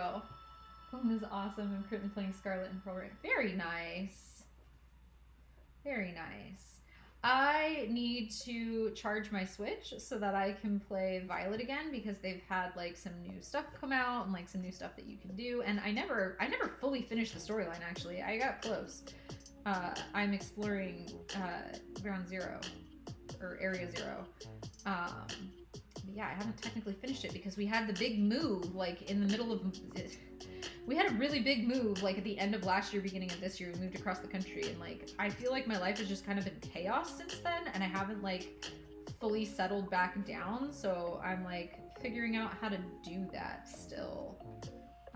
But like I literally haven't charged my Switch since we moved. It's just been dead for the last 2 months.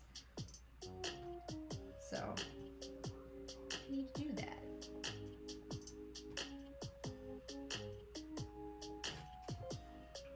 I never scrap Pokemon in my games. Toy Story messed me up the way I care about their feelings. I know! I know.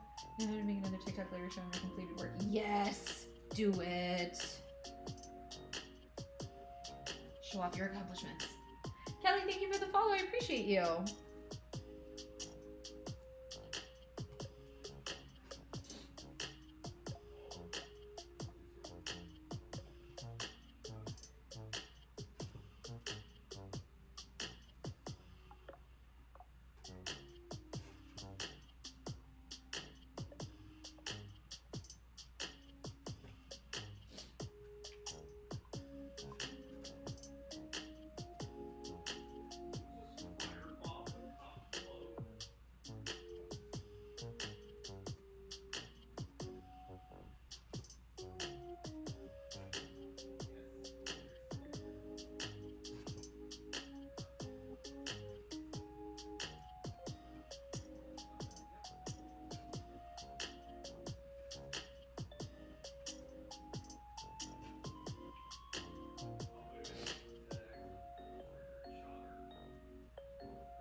I'm making my first full coverage on 18 count and I'm not sure my eyes are good enough for this. Oh man. That's gotta be difficult. I've only done a couple of like full coverage pieces before and yeah, by the end of it, it's like you're so done. It's exhausting. Glaceon? Yes, this is Glaceon.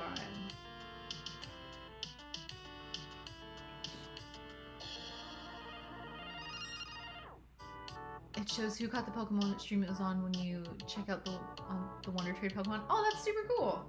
Nice. All right, that is it for the black for Glaceon. So now we get to open up a poll on TikTok for you guys to vote which color I should stitch next. So I'm gonna snip this off. All right. Here we go. I haven't gotten to do this in a while because... Okay, we're not doing white. I'm going to set that one aside. 1, 2, 3, 4, 5, 6, 7, 8, 9. We have 9 colors. Not advanced. Why did you change the way things are located, TikTok? I don't like that. Okay. Give me a second to put the poll up.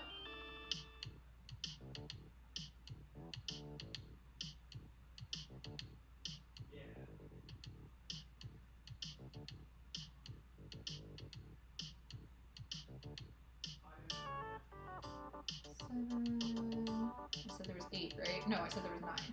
Just kidding. Okay, 9. There you go. Okay. Here are your color options for you guys to vote on. It's 1, 2, 3, 4, 5, 6, 7, 8, and 9. So all different shades of like blues and icy blues and all the blues. 14 count was the smallest I go. I have done 18 count before. Particularly, I was doing it with a really, really big tapestry piece that I was working on, but it wasn't a full coverage piece.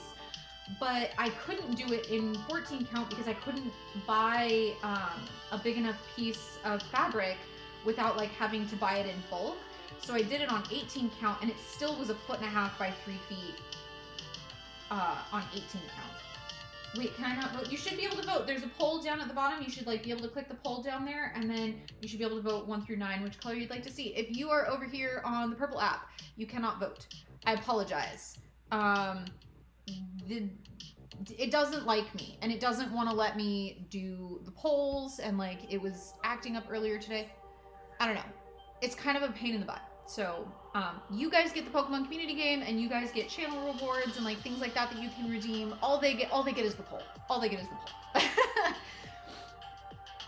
TikTok's weird. When it finally loaded, it submitted me for a random thing. Oh, that's weird. I'm having weird technology problems today. Mine's gonna be huge at this count too. So I did 18 to be more manageable with my eyes. Yeah, exactly. Yeah. Even at 18, 1.5 by 3 feet was really, really big. And even still, I got a scroll frame specifically for that piece that I was working on. And the scroll frame said it fits up to 18 inches wide, but it doesn't. It fits up to 17 inches wide. So I had to like cram the end of it in there and like squeeze it to make it fit. But like, yeah, it was not ideal. But yeah, got me as 1, but I was trying to vote 5. Oh no, and it won't let you change it? Yeah, I honestly, like, 14 count is, like, where I'm comfortable. But at some point I might have to change to 11 if my eyes get any worse. I broke down about a Q-snap in the stand. I'm determined. You know what? I might do the Q-snap at some point. 8. Okay, so 8. Here we go, 8. Where's that color? There we go. Oh, I was supposed to ravel this up while you guys were voting. I didn't. I was too busy holding the colors to show you, to, you know, put anything away or highlight anything. Like, what am I doing with my life? Nobody knows. Nobody knows what I'm doing with my life. I'm just making things up as I go. So you guys are along for the ride. Enjoy. They're pretty. They are. This color palette is, like, stunning. I love it so much.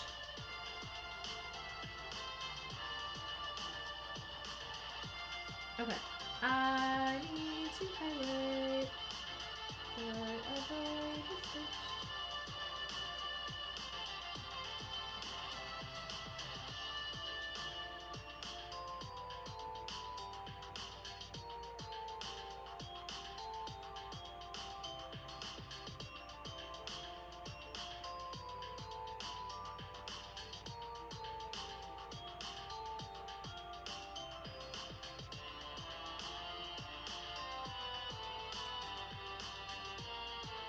Okay. Sorry, I'm like desperately highlighting really fast, I promise. I'm almost done.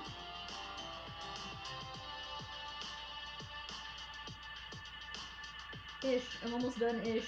God, there's more black on this than I thought there was.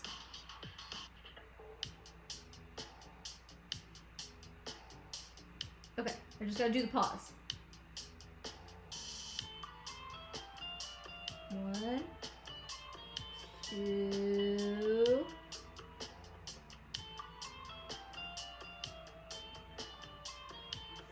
3. And 4. Okay, 4 pause. We're good. Okay, Glaceon. What symbol is this color?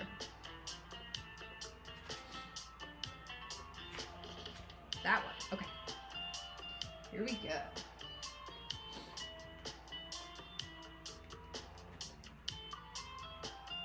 I can't figure out how to. I love my Q-Snap. I really like how Q-Snap doesn't make huge creases, I will say.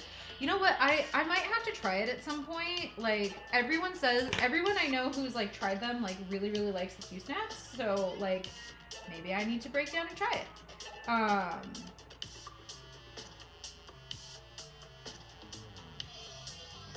I like my scroll frame, except most of my pieces are too small for it to actually, like, work. Like, I couldn't put this in a scroll frame. It really only works for, like, big pieces. So, and I don't do a whole lot of big pieces.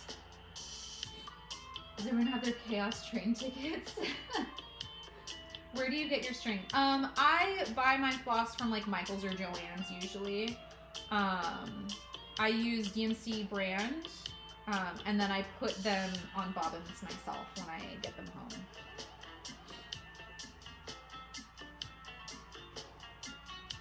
But I like buying them at Michael's or Joann's because I can use coupons. I use coupons for pretty much everything.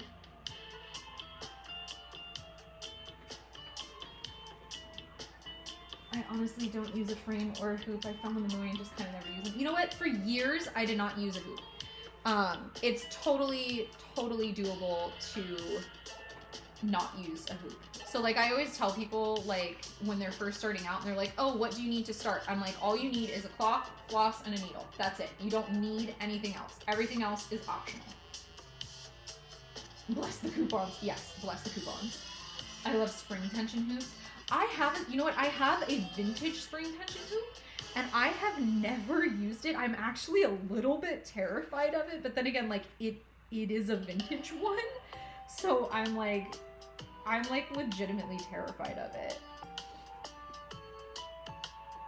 And like, I reckon, like, it's a hoop. I shouldn't be scared of it, but I really am.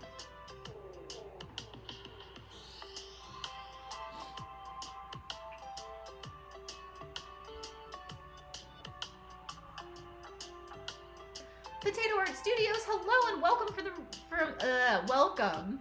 Thank you for the raid. How are you doing? I just got back from art club. Very nice. I use the no-slip hoops and I love them. Nice.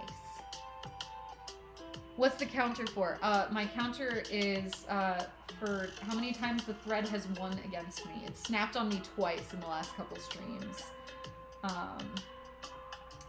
But at some point I'll end up playing Thread Chicken and hopefully win some battles of my own.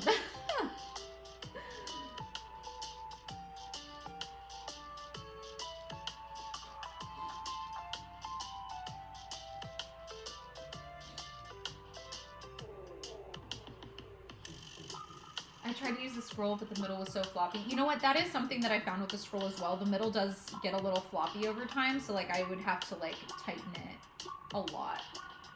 What Pokemon are you doing? I'm working on Glaceon right now. I tried on like 3 or 4 pieces and I eventually got annoyed and ended up putting them away. I mean, yeah, I could see how that would end up being really annoying. What I found, the key to keep the fabric tight without having to put a lot of effort in. How many threads do you use on one needle? I use 2. So I use 2 threads.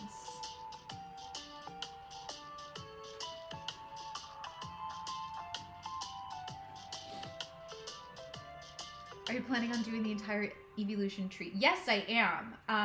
So I have finished Syvleon and Leafeon already. And I did stitch a Flareon, but I'm gonna redo Flareon because I make my patterns myself, and I figured out like a new way that I like the patterns better.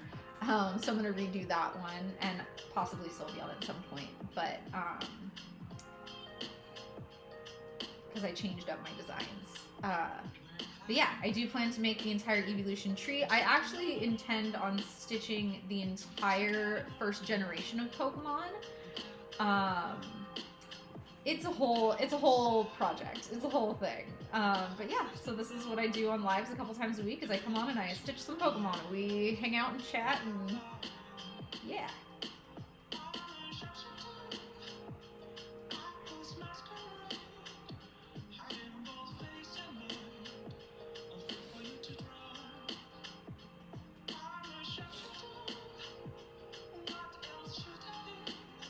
Audrey, thank you for the follow. I appreciate you.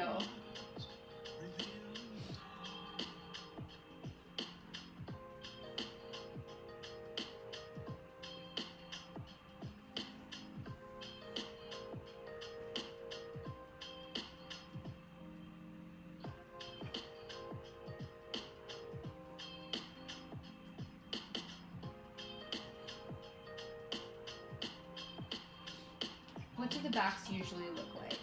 So there's definitely a few different ways to finish off the backs of your pieces. The most common way that I finish off the backs of my pieces is like this.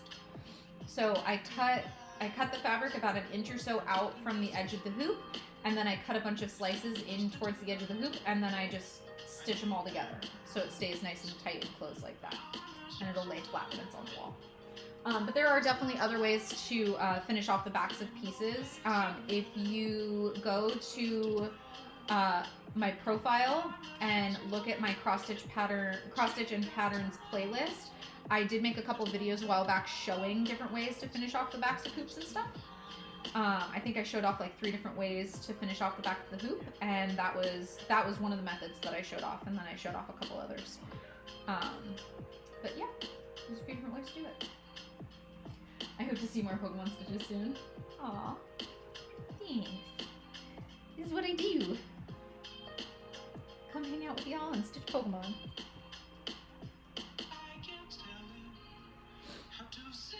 Your back is so nice. Aw, thank you.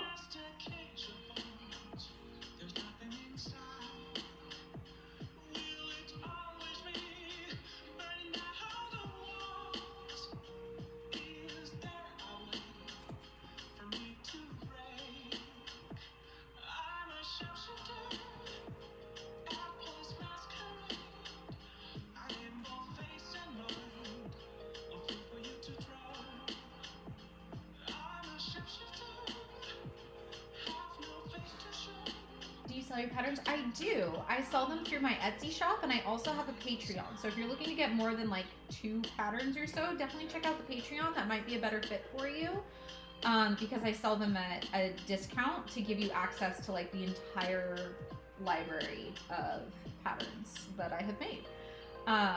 And so I currently have 31 patterns in the library on the Patreon. And I make at least 4 new patterns to add to it each month. I think this month I'm going to be making like 6. So I already have 4 ready to go. I haven't uploaded them yet because today was my kiddo's birthday and I spent the day hanging out with her. And I don't want to be uploading patterns while I'm on live with you guys because that's boring. So I will likely get around to doing that tomorrow, adding some of the ones for this month tomorrow. But yeah. And I also have a Kit of the Month Club where I actually send you a kit for you to have everything you need to make your own. But yeah. My partner played Persona 5 and the song is playing constantly in my house. My partner also plays Persona 5, or did play Persona 5? I don't know. He hasn't played it in a while, but he was playing it for a while. But yeah, I definitely recognize that one.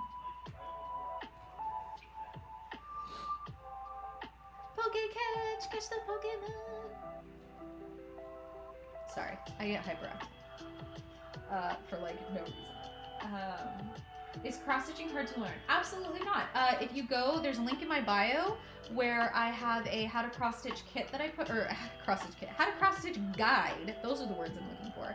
A how to cross-stitch guide that I put together. And I'm also working on a video tutorial series as well on TikTok. And I have a couple videos up to like how to get started. And I have been busy and I haven't made any in like a week or so. But I do plan on continuing to make some more and continuing to work on that series.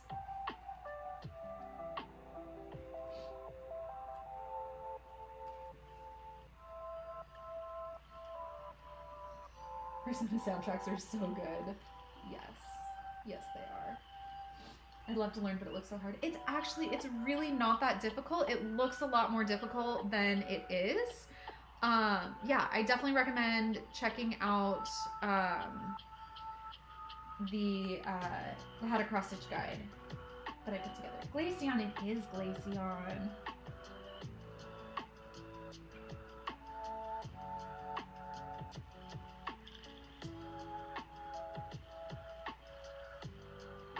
Go. Here it is. Finally caught one. Yes. Good job.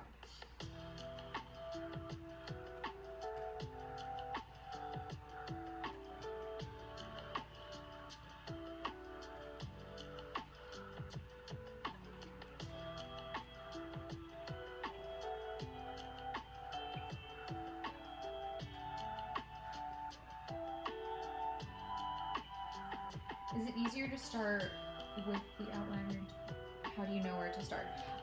So there are a couple different ways to start the back of the piece. So this is what I call the gridding method, and this is what I do. So every 10 lines on your pattern, there's a darker line or like a marked line that shows you like across the tens. So I draw those onto the back of my piece. It is flipped this direction because this is the back, and then when you flip it, it's the front. It makes sense. But the other way to do it is to just mark a little cross right where the center of your piece of fabric is, because you also on your pattern have these two red lines that show you where the center of your piece is. And then you just work out from there. So when I was stitching Leafeon on live, you can go to my YouTube channel and see my past lives where I was stitching this one. And that's the method I used for this one, was I started in the center and I worked my way out. I like started up in the head and like curled around and came up onto the tail. So there are definitely some different ways to do it. I prefer the gridded method because then I can kind of like jump around a little bit. But not everybody likes putting a grid on the back of their work. And so the nice thing about cross stitch is it's kind of a choose your own adventure. There's a bunch of different ways to do each step of the process, and you get to decide what you like best and which way works the best for you. So I kind of talk about different ways to do it. That way you can feel confident trying different ways out and seeing what you like the best. And then you get to go from there and have fun from there. But yeah, nice. Jolteon's my favorite. Very nice. Flareon is my favorite. But I haven't stitched Jolteon yet, but I let you guys vote on which ones I stitched next. And so I did Leafeon, and then the next vote was for Glaceon, so we're doing Glaceon now. I was having such a hard time the other day. Oh man. That Pokemon community game is like rough sometimes.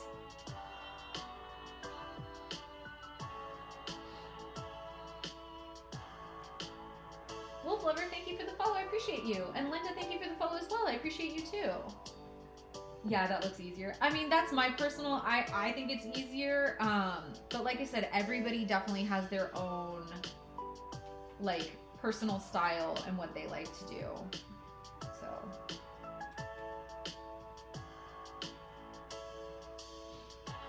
My favorite Pokemon has to be Deerling. Well, you are in luck. I am releasing Deerling onto the Patreon this month.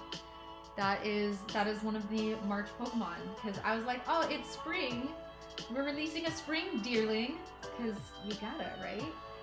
So my plan is to release a different seasonal deerling with each of the seasons this year, because I thought that would be super fun. So that's what I'm gonna do. I'm playing Pokemon Scarlet. Very nice. I love Esper. Too many thoughts and yet no thoughts behind those eyes. Oh man. So true.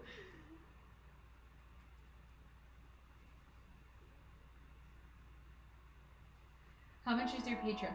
So I have a couple different tiers. I have a Pattern of the Month tier, which gets you access to Bulbasaur, Squirtle, Charmander, and Pikachu all the time. And then you get 2 extra patterns each month, and they do change out each month. Just an FYI, if you happen to join it right now, you will still get the February patterns, because I have not switched them over to the March patterns yet, because I was busy celebrating my kiddo's birthday today and did not do that. So last month's patterns were Venusaur and Blastoise. I have not announced what this month's patterns are going to be yet for that tier.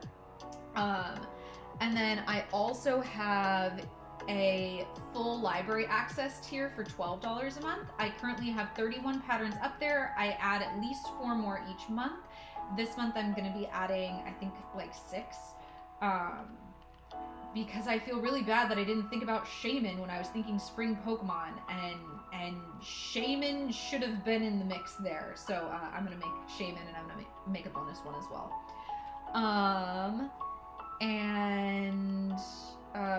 Words are failing me. And then I have the Kit of the Month Club, where I send out a full kit every month, and that tier also gets you access to the full library as well. So you'll get access to all of the Pokemon patterns that have already been released, and then you'll get a kit sent to you with one of the new patterns each month. And I only have 10 spots available for that tier, and that tier is $50. I'm hoping we can afford to get Pokemon Scarlet next paycheck. Oh, that's awesome. Happy birthday to the kiddo. Oh, thank you. Thank you. I'm very fond of her. I did make her.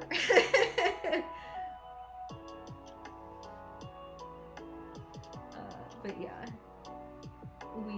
we had a very fun day. We took her to a cat cafe today. She is obsessed with cats right now, and despite the fact that we have 2 of our own, she loves cats just so much. So everything was cat themed today, including her birthday cakes. We made like little mini birthday cakes, and I decorated the tops of them with little cat faces. And I painted my nails. I painted her nails last night too, and I like put little cat faces on her thumbnails. And you know, just everything was cat themed today. She had a blast. The more cats, the better. Yeah, we almost left the cat cafe with like 3 new cats today. It's a problem. We were like sitting there going like, we cannot bring any cats home with us. We cannot have any more cats. We did no more cats. No more cats. No more cats. We want all the cats. Your thread luck is contagious. Mine just snapped. Oh no, I'm sorry. My thread luck is, I'm having like weird luck tonight with my thread. I'm sorry, I didn't mean to bring it upon you as well. We need to make an offering to the thread gods. I don't know how we do that. Somebody needs to figure that out. How do we make an offering to the thread gods? I don't know who the thread gods would even be, but oh, you know what? I wonder if it's because I normally light a candle when I'm on stream with you guys, and I haven't the last couple times. I wonder if that's why, because I haven't been lighting my candle to the thread gods. I should go get one of my candles and light it. Uh-oh, it's Ro. Thank you for the follow. I appreciate you. I once heard the pinnacle number of cats is 5. That's the pinnacle is 5. I mean, we oh man. Kiddo fell in love with one of them today, and we fell in love with a set of sisters, and all 3 of them were the same age as the kittens we already have at home, and we were just like, oh, like it would be chaos, but like, could we do it? Could we? Sacrifices a full skein of fancy metallic. I mean, I will give up that is not a sacrifice. I hate the fancy metallic. I have the fancy metallic in every single color, and every single time I use it, I'm like, Oh, it's not that bad. It wasn't that bad last time. It'll look so pretty when it's done. I can deal with it just for this one project, and then every single time I curse past L, like, God damn it, why have you not just thrown this junk away? Because the fancy metallic yarn is the worst. The worst to work with. It is a nightmare. So anyone new to crafting or to cross stitching, don't start with the metallic yarn. It is, or the metallic floss. It is so difficult to work with. And I have been doing this for 20 years, and it's a nightmare to work with every single time. An offering to the thread gods, Joanne and Michael. Oh my God, their names are Joanne and Michael. Of course they are. Of course they are. You burn the bad thread from a candle flame. So I'm like threatening it. If you're naughty, then this is gonna happen to you too. I've cross stitched for 42 years. I learned from the UK the drag stitch. Do you know? I don't know the drag stitch. I don't. Cat chaos is magical. Yes, yes it is. Taylor Valentine, thank you for the follow. I appreciate you.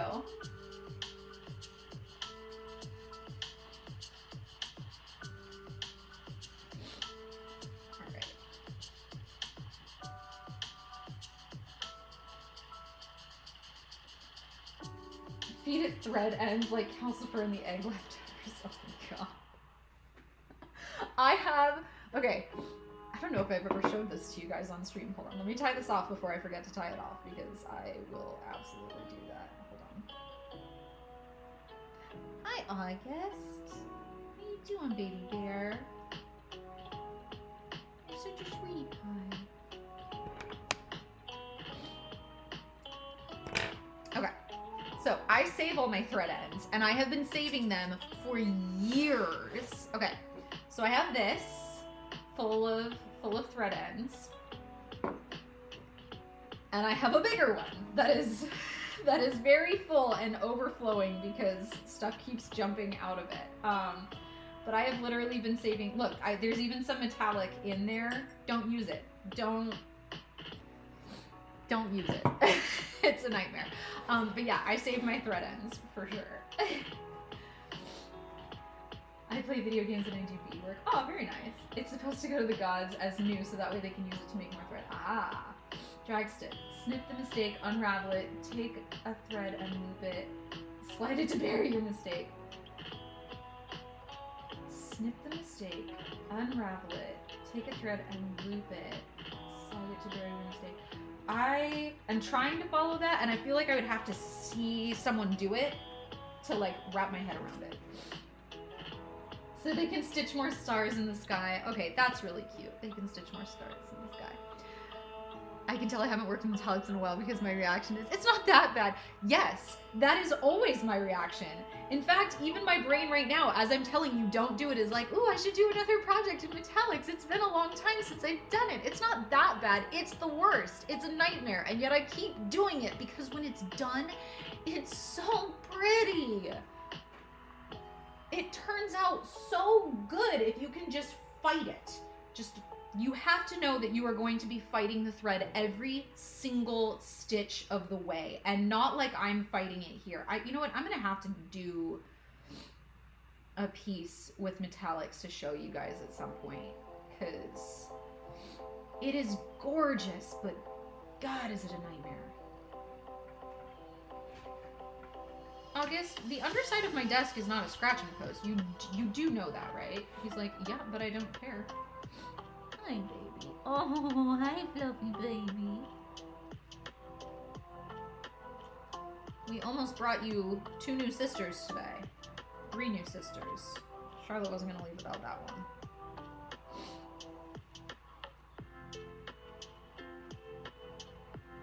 How would you have liked to have 4 sister kitties instead of just 1 sister kitty?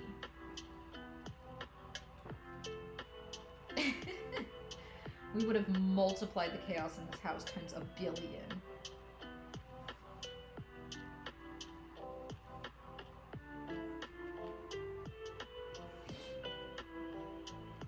My drawer of unused metallics are quaking right now. Oh my gosh. They're calling out to you. Rachel, use us. It's okay. actually tempted to embroider some stars into the scarf because it's like a hazy, darkish blue. Ooh, that would be really pretty. I'm an enabler. Do it. Do it. Do it. Gallade! A shiny Pokemon featuring metallics. Ooh. That's the other thing I do plan on adding to the Patreon at some point is starting to offer some of them in shiny form as well as like their regular form. I think that that would be a really cool Patreon exclusive to add to the patterns, to add to the library. But again, not enough time, too many ideas, too many things I want to do.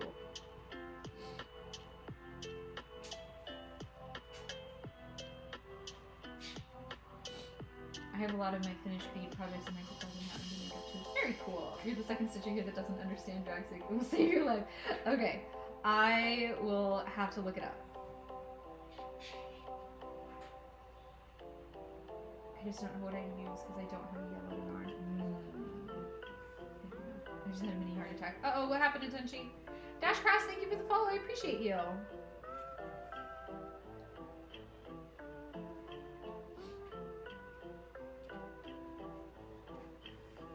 I thought my new thread broke. No! No more broken threads, guys. I can't be the cause of all the mischief. Excuse me, I'll get... Now he's the mischief.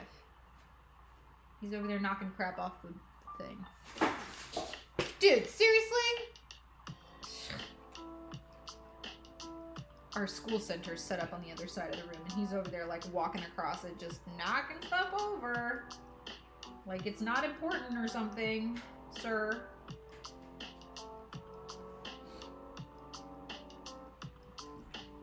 Excuse me.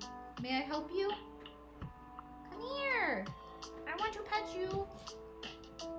Oh, hello. Oh, and Wednesday too. Oh, here comes Wednesday. Up on my lap.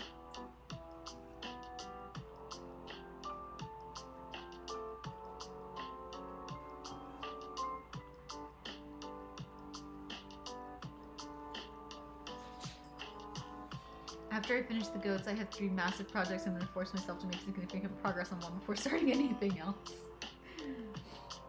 I have not made any progress on that teapot one that I've showed you guys in probably a month. I just haven't. I just haven't. Metallic threads are to be very short and knotted at the needle. Yeah, they have to be extremely, extremely short. My problem is I stitch with an entire arm's length of thread, which I know is like way longer than you're supposed to work with. And I don't care. I've been doing it this way forever, so I'm not gonna change now. But I'm like, oh yeah, I can do that with metallics. No, you can't. 12 inches at the longest for metallics, like for real. You're most welcome. What are we stitching? We are working on Glaceon today. We're making some Pokemon. Maybe the light bluish white yarn I have there. I don't know if that would look great. Ooh, that could be really pretty. The chaos has been summoned. They have. Hi, babies. They're like under my chair right now. They're ready to pounce. Where are your toys? Do you want to play fetch? Yes, my cat plays fetch. My dog doesn't, but my cat does.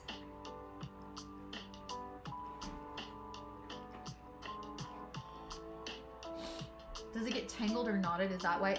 Sort of, yeah, because it's like made of like metallic filaments. They're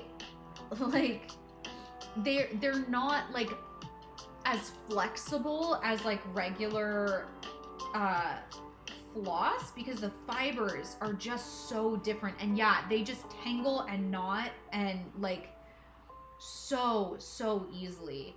The texture of them is just completely different, and if I work with them too much, it actually like rubs my fingers raw because they're metallic. They're like made of like this almost metal, but not quite. Like I don't know how to describe it, but they're rough.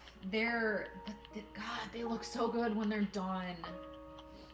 They look so good when they're done. I did a Celtic knot piece, or a Celtic cross piece once for my ex-grandmother, no, my ex-mother-in-law? Ex-grandmother-in-law. And it took me freaking forever to do it, but it looked amazing when it was done because I added like metallic gold accents to it. And it was freaking stunning, but holy heck, I was just like, nope, never want to do that again. And then I continued to do other pieces with metallic thread every once in a while when I forget how annoying it is. My rabbit place fetch, very nice. Very nice. Love it.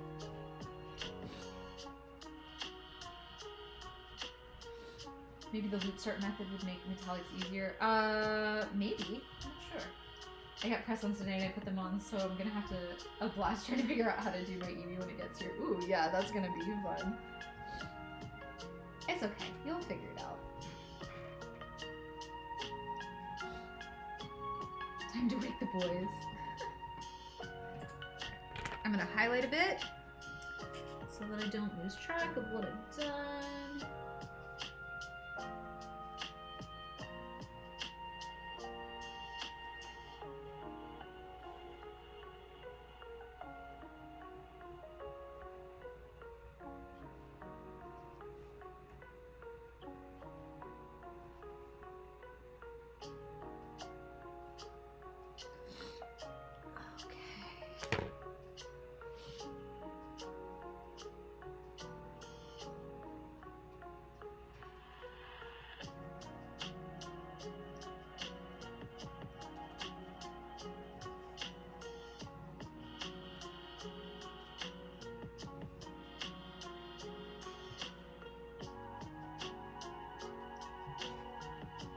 Kind of interested to see what needle minder you put in my kit because with my dad, I can tell it's Glaceon now. Yeah, definitely starting to look like Glaceon now. Those bangs are like a defining feature.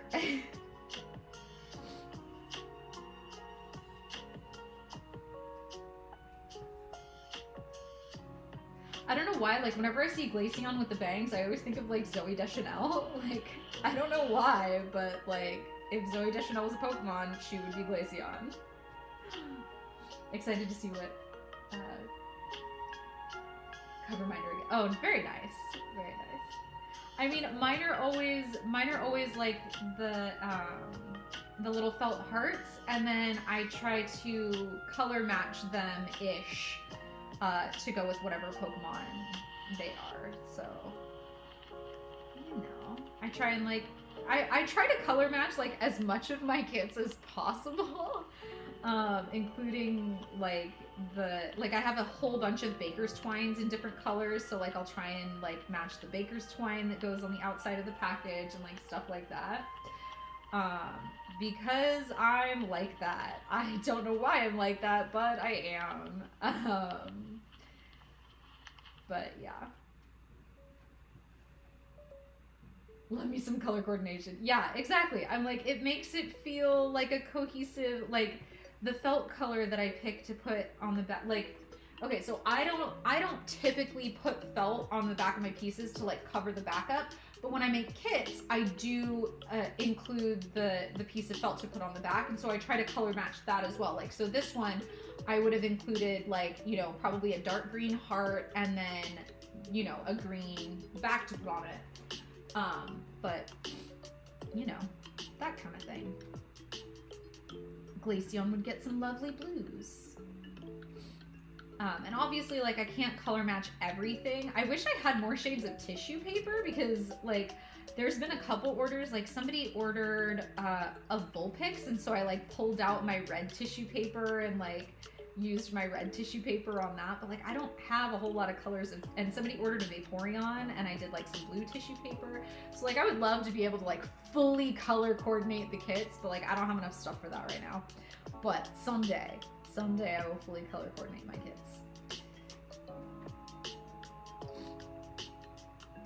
You know, we're just gonna jump. I know I'm not really supposed to. I don't care. You can't stop me.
It sounds like a beautiful baby.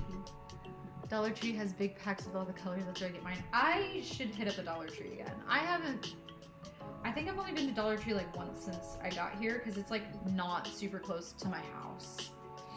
Yeah, tissue paper. Yeah, I figured that's what you're talking about. But yeah, next time I'm down at the library, I should try and hit up the Dollar Tree on the way home and see about that because that'd be a great way to like get some more colors. Because I think I have like blue, purple, red, and white right now, and like I tried packing with like wrapping it with like packing paper for some of the orders that I shipped out today, and the washi tape that I used to like tape the paper closed like it's not strong enough to hold packing paper together, but it's perfect for tissue paper because the tissue paper is so light. So I prefer tissue paper. Lesson learned. Don't know why I thought the washi tape would work on packing paper. Honestly didn't occur to me until I was doing it and it wasn't working, and I was like, well, too late to go back now. I've committed. But yeah, in the future I won't do that again. Did you get the sickness? No, I spent a full hour at a cat cafe today. So I have a little bit of sniffles because I am still allergic to cats. But this is all I came home with. I did not get itchy eyes. I did not get watery eyes. I sneezed once today, and that was after I left. Like, I'm doing good. I am doing good. I thought it was going to be a lot worse. But honestly, I think having these kittens the last 6 months, like, I think my allergies are, like, starting to get a little bit better because I've just, like, been inundated with cat. So it's definitely not as bad. And there was, like, 25 cats in the cat cafe. And, like, when you went up to the cat room, like, it smelled like cat. And I was just like, oh, God, I'm gonna die. And then I didn't. And I was like, oh, this is way better than I ever would have been. I'm taking you to the store with me. Plus the tissue paper costs less for shipping because it weighs less. Yeah, that's true. That's true. Knock on wood, you just have the sniffles. I hope I don't get sick. I don't want to get sick. The thing is, like, I feel like on all the lives, I always have the sniffles. And I'm starting to think that, like, I just get a little sniffly at night because, like, I'm downstairs, like, it's not like a basement. It's sort of a basement, but it's not a basement. And it's cold in this room. The heater, like the forced air heat doesn't work in this room. Like the vent doesn't work. So it's always like at least 10 degrees colder in this room than anywhere else. And so I think like as I sit here and stream, like my sniffles get worse every night because it's just cold in here. Apparently they're working in an injection for cats that will get rid of the allergy enzyme. Ooh. Interesting. So that's an injection for the cat and not an injection for me? That seems, I don't know, that seems kind of mean for the cat, but also like a shot and then nobody would be allergic to them? Like that's also kind of interesting. I'm intrigued. Oh, was that it for this color? Oh, cool. That's it for this color. Okay, we only have 10 minutes left of stream. So, I'm gonna let you guys vote again on the next color. Let me open it real quick. Interact. Poll. Do the thing. We're gonna let me edit it. There we go. That button. Okay. Okay. We're gonna vote on numbers 1 through 8 now. There are your choices. 1, 2, 3, 4, 5, 6, 7, 8. I'm gonna give you 10 seconds and then I'm gonna set it down so I can wrap up the thread from the last one. 1, 2, 3, 4, 5, 6, 7, 8. I can count. I swear I'm okay. All right. Ready and vote. Okay, I'm gonna set it down. I'm gonna wrap up the last color that I was using.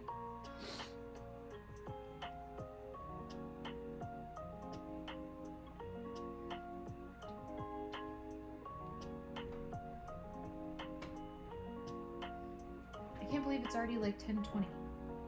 Time flies, y'all.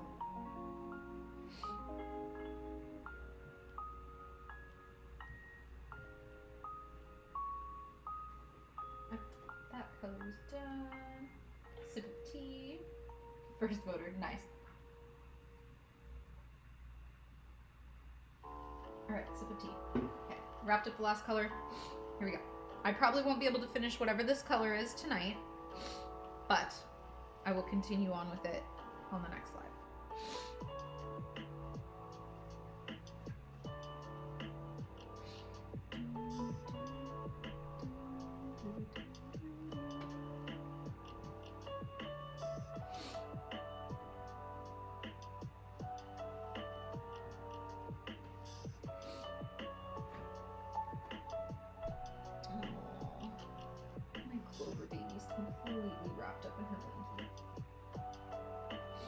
Juju, thank you for the follow. I appreciate you. That's the cutest bobbin holder. Thank you. I got this from Modern Hoopla on Etsy.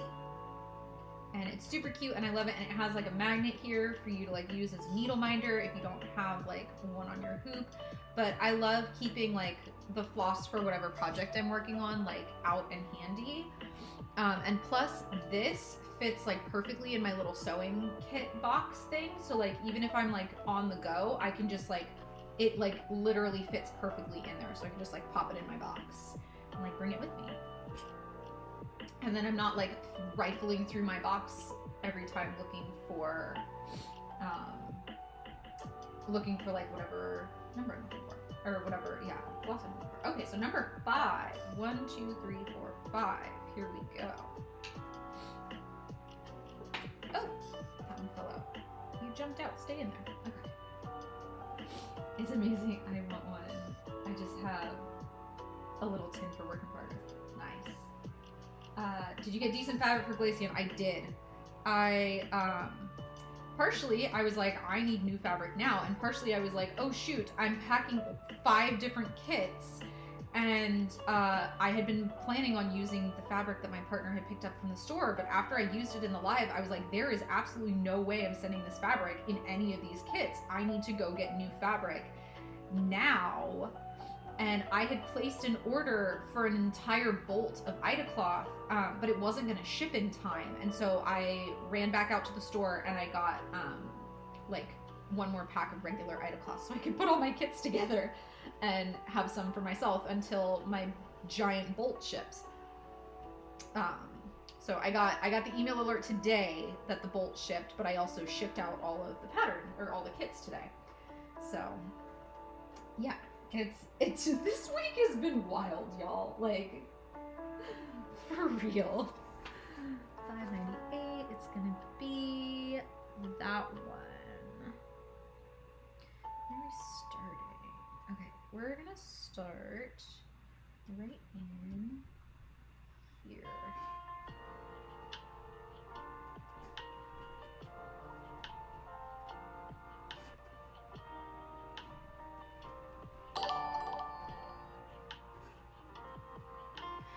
Giteno, thank you for the follow. I appreciate you.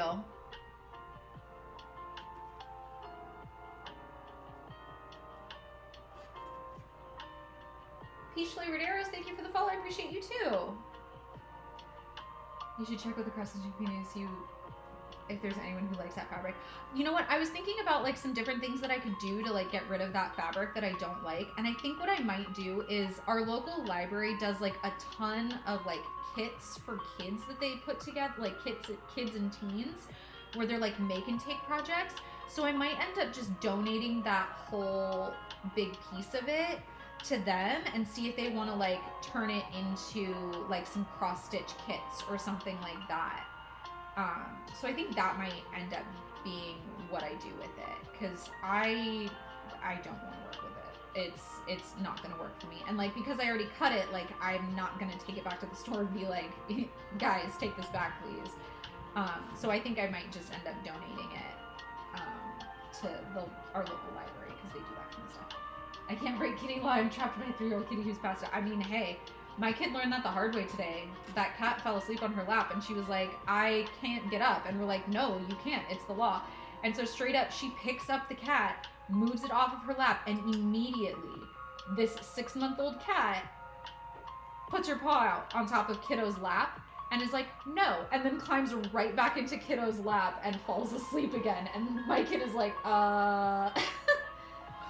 That would be great for young stitchers. Yeah, especially because like the fabric was so see-through, they could see their hand through it. They're a lot less likely to poke themselves. So yeah, I think it's a good fabric for beginner stitchers. It's not the right fabric for me, and that's fine. But yeah, I think that's what I'm gonna do with it. Is I'm just gonna donate it to my local library and see if like ask them if that's something that they would be interested in taking off of my hands, because I don't like it. As it turns out, I'm a picky bitch. I didn't know that I was a picky bitch, but apparently I am.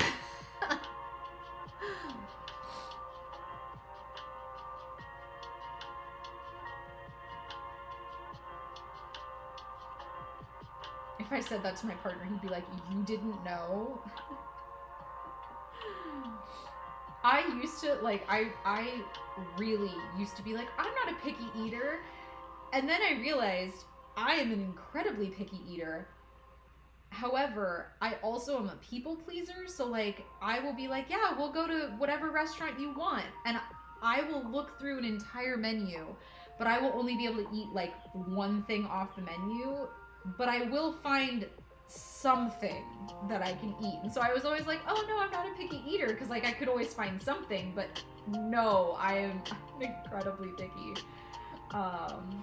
Most people can find more than a single thing to eat off of any given menu. I can regularly only find like one thing that sounds acceptable, and then I will only order that thing from that restaurant from here on out, forever.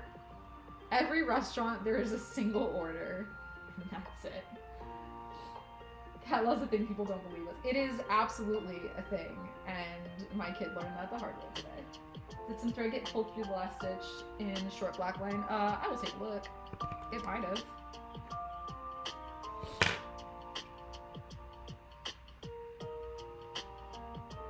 I don't think so. I don't think so. You am too much of a picky eater. Certain textures just bug me so badly. Yeah, it's, for me, it's textures, tastes. There's certain foods that like really don't agree with my stomach. To the point where like I'm pretty certain like maybe I'm not fully allergic to certain things, but I'm definitely like intolerant to certain foods. The one between the ear thingies. This one up here?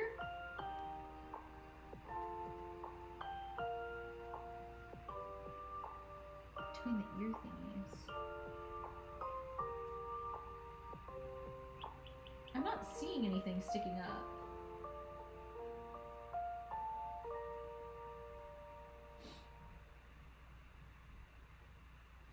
Some of them I can only eat if they're sweated out in soups. Yeah, like onions. I cannot stand onions, to the point where we do not cook. Me and my partner, neither of us likes onions anyway, but we don't even cook with actual onion, like raw onion, in our house. We will use dried minced onion if a recipe calls for it, but we will not buy or cook with raw onion in the house, because both of us can't stand it, and for some reason the dry minced isn't as bad. Middle of the body. Oh, it's just a little fluffy. It's like the thread like kind of shredded a little bit, but as I stitch around it right there, that part will be covered up, but it's not actually something. Oh, it is it? Hold on, you might be right. Aha. You are absolutely 100% right. I am wrong. That was a little fuzzy. I can't believe you saw that and I didn't. I'm like looking right at it going like, no, it's just a little fuzzy. Of course it's fuzzy. It's not supposed to be fuzzy. Good Lord. My eyes are bad. I really, really, really need to go to the optometrist, guys. It's bad.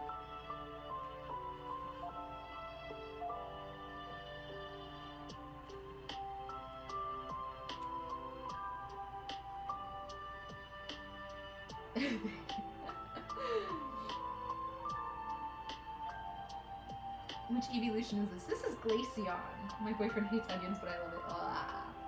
I don't think thread got pulled through, it's just the angle. Nope, it's definitely thread pulled through. I just didn't see it for the life of me. Sensory issues, especially with food aversion, can cause low-level allergy-like reactions. I mean, yeah, for sure. I was totally blanking. See, I found out if you saute them in butter and garlic, then use them in anything, they are good.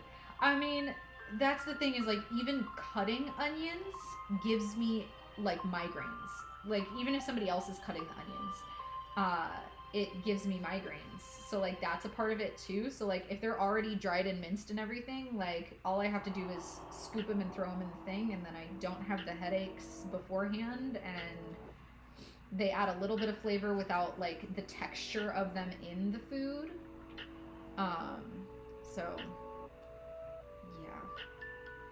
Yeah, I'm picky. My husband laughs when my mom says I'm the least picky for kids. Oh, man. If you're, like, if I'm the least picky, what does that say about everybody else? Like, that's my thought. It's like, oh, God.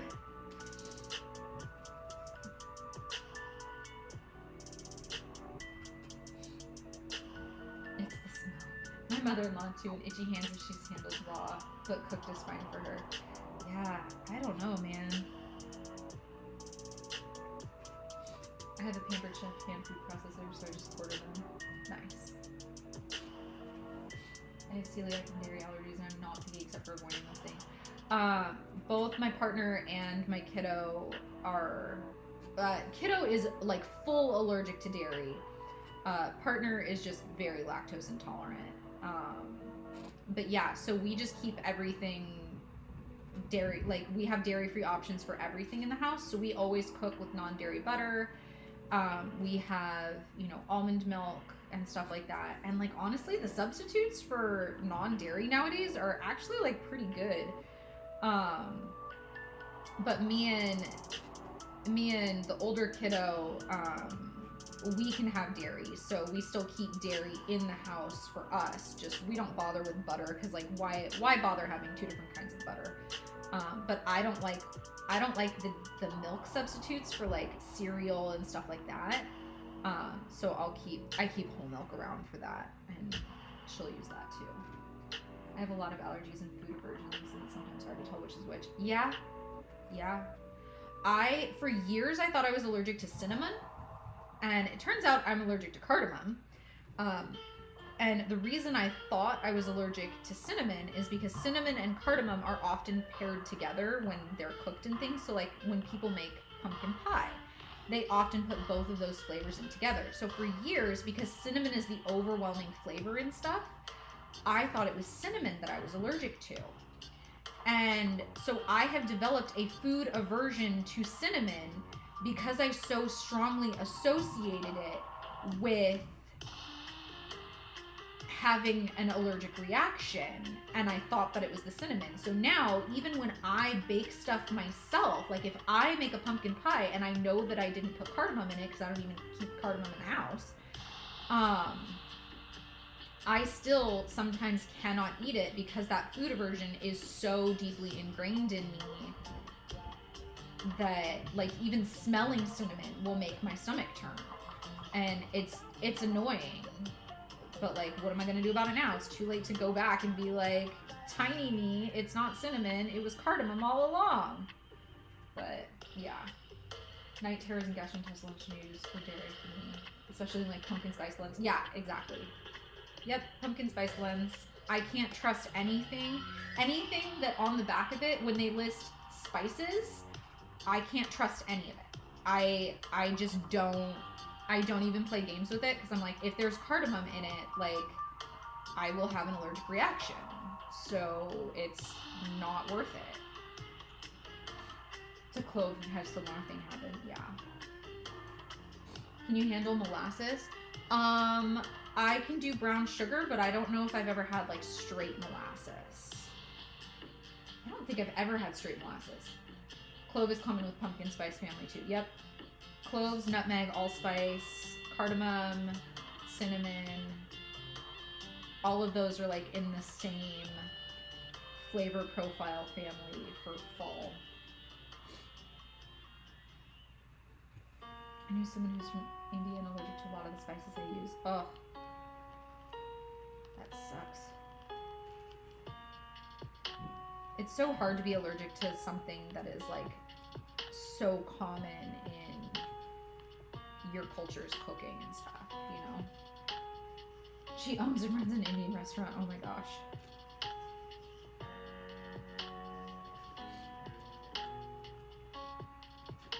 Alright. I am going to finish up this section going up the ear right here, and then I'm gonna have to be done because I've already gone past my normal stream time. And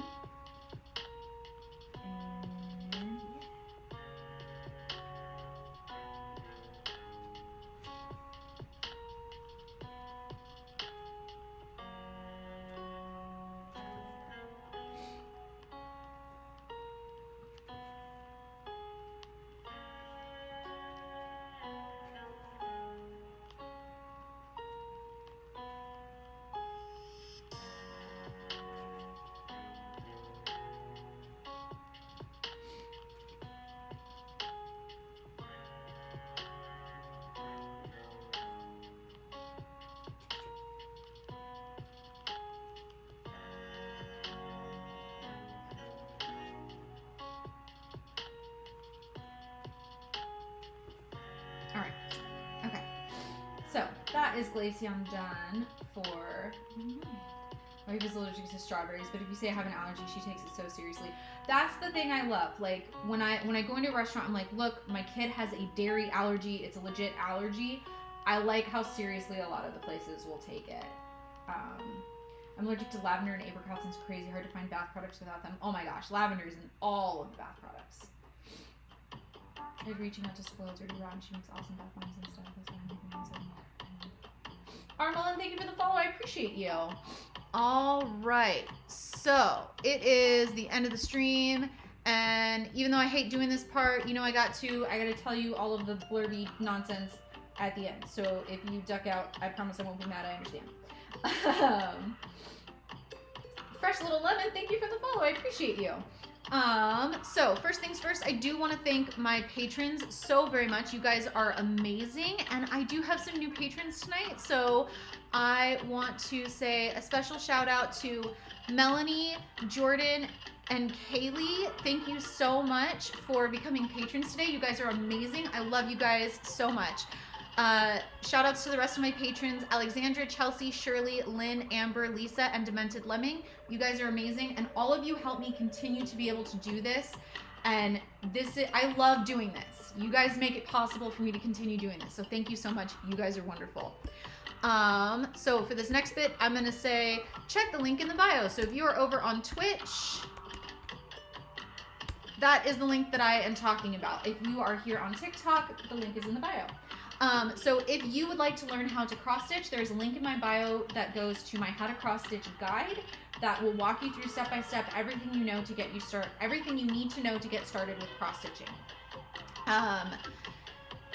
If you are more of a visual learner, on TikTok, I am also putting together a how to cross stitch video tutorial series. If you're joining me on Twitch, that link in the bio also has a link over to my TikTok, and same, if you're on TikTok and you want to see the Twitch, the link is in my bio to follow over to there. If you would like patterns of your own, there are 2 ways to get patterns. I have them in my Etsy shop for $5 a piece, or you can join my Patreon and get them for a little bit cheaper. My Pattern of the Month Club, you get 2 patterns a month for $7. At the full library access tier for $12 a month, you get access to all of the Pokemon patterns that I've created. So far, I have 31 patterns in there, and I add at least 4 more every month. I have not added the March ones yet, even though it's March 1st. It was my kiddo's birthday today. Please forgive me for not adding them yet. So over the course of March, I will add at least 4 more patterns to the library. This month, I think I'm actually going to be adding 6. So there's going to be a couple bonus patterns in there. Not all of the ones that are available on Patreon are available on Etsy. There are some Patreon exclusive ones. If you would like your own Pokemon kits, you can shoot me a DM through Etsy if you would like just a one-off kit. If you would like to be part of my Kit of the Month club, that is also through Patreon. It's my $50 tier, but it also gets you access to all of the backlog of catalog, or the back catalog of patterns as well. So it's kind of a 2-for-1 deal there. Discord. If you would like to join our Discord server, we have a wonderful community over there of TTRPG enthusiasts and crafters of all kinds. It's really, really, really wonderful, wholesome community. We run a self-care challenge every month. So you do self-care challenge tasks and you get virtual tokens and you get put into a raffle to win a game night with me. So our winners for February were just announced today. In January, the winners from January, we played Raccoon Sky Pirates. The winners for February, we're going to be playing Jackbox. So it's just a really wholesome vibe to try and help remind you to take care of yourself. But like really, really small tasks, like just drink some water, just eat some food, like stuff like that. It's like low bar, low hurdle, just bare minimum. Self-care, doesn't have to be pretty. Anyway, if you would like to see any of my past streams, I do put them up over on YouTube. I am a little bit behind on doing that because like the export thingy was like not working this week. Anyway, I need to like sit down and figure that out and get the last couple up there. But if you want to go back and watch like how I start off my patterns and how I do my gridding and stuff like that, you can see that in some of my past streams. I do try to like in the description be like, I started this Pokemon and therefore you'll know like, oh, she showed off how to start a pattern, or oh, I finished this Pokemon, so you'll see like how I finished something. Anyway, so I think those are the big things. So thank you so much for coming and hanging out with me tonight. I appreciate it so much. My stream nights are some of my favorite days of the week. Like for real, I love sitting down and hanging out with you all and just like sitting and stitching and like taking some time for myself, but like hanging out with you guys. It makes me so incredibly happy. Thank you for coming and hanging out with me. And thank you so much to my patrons. You guys are amazing.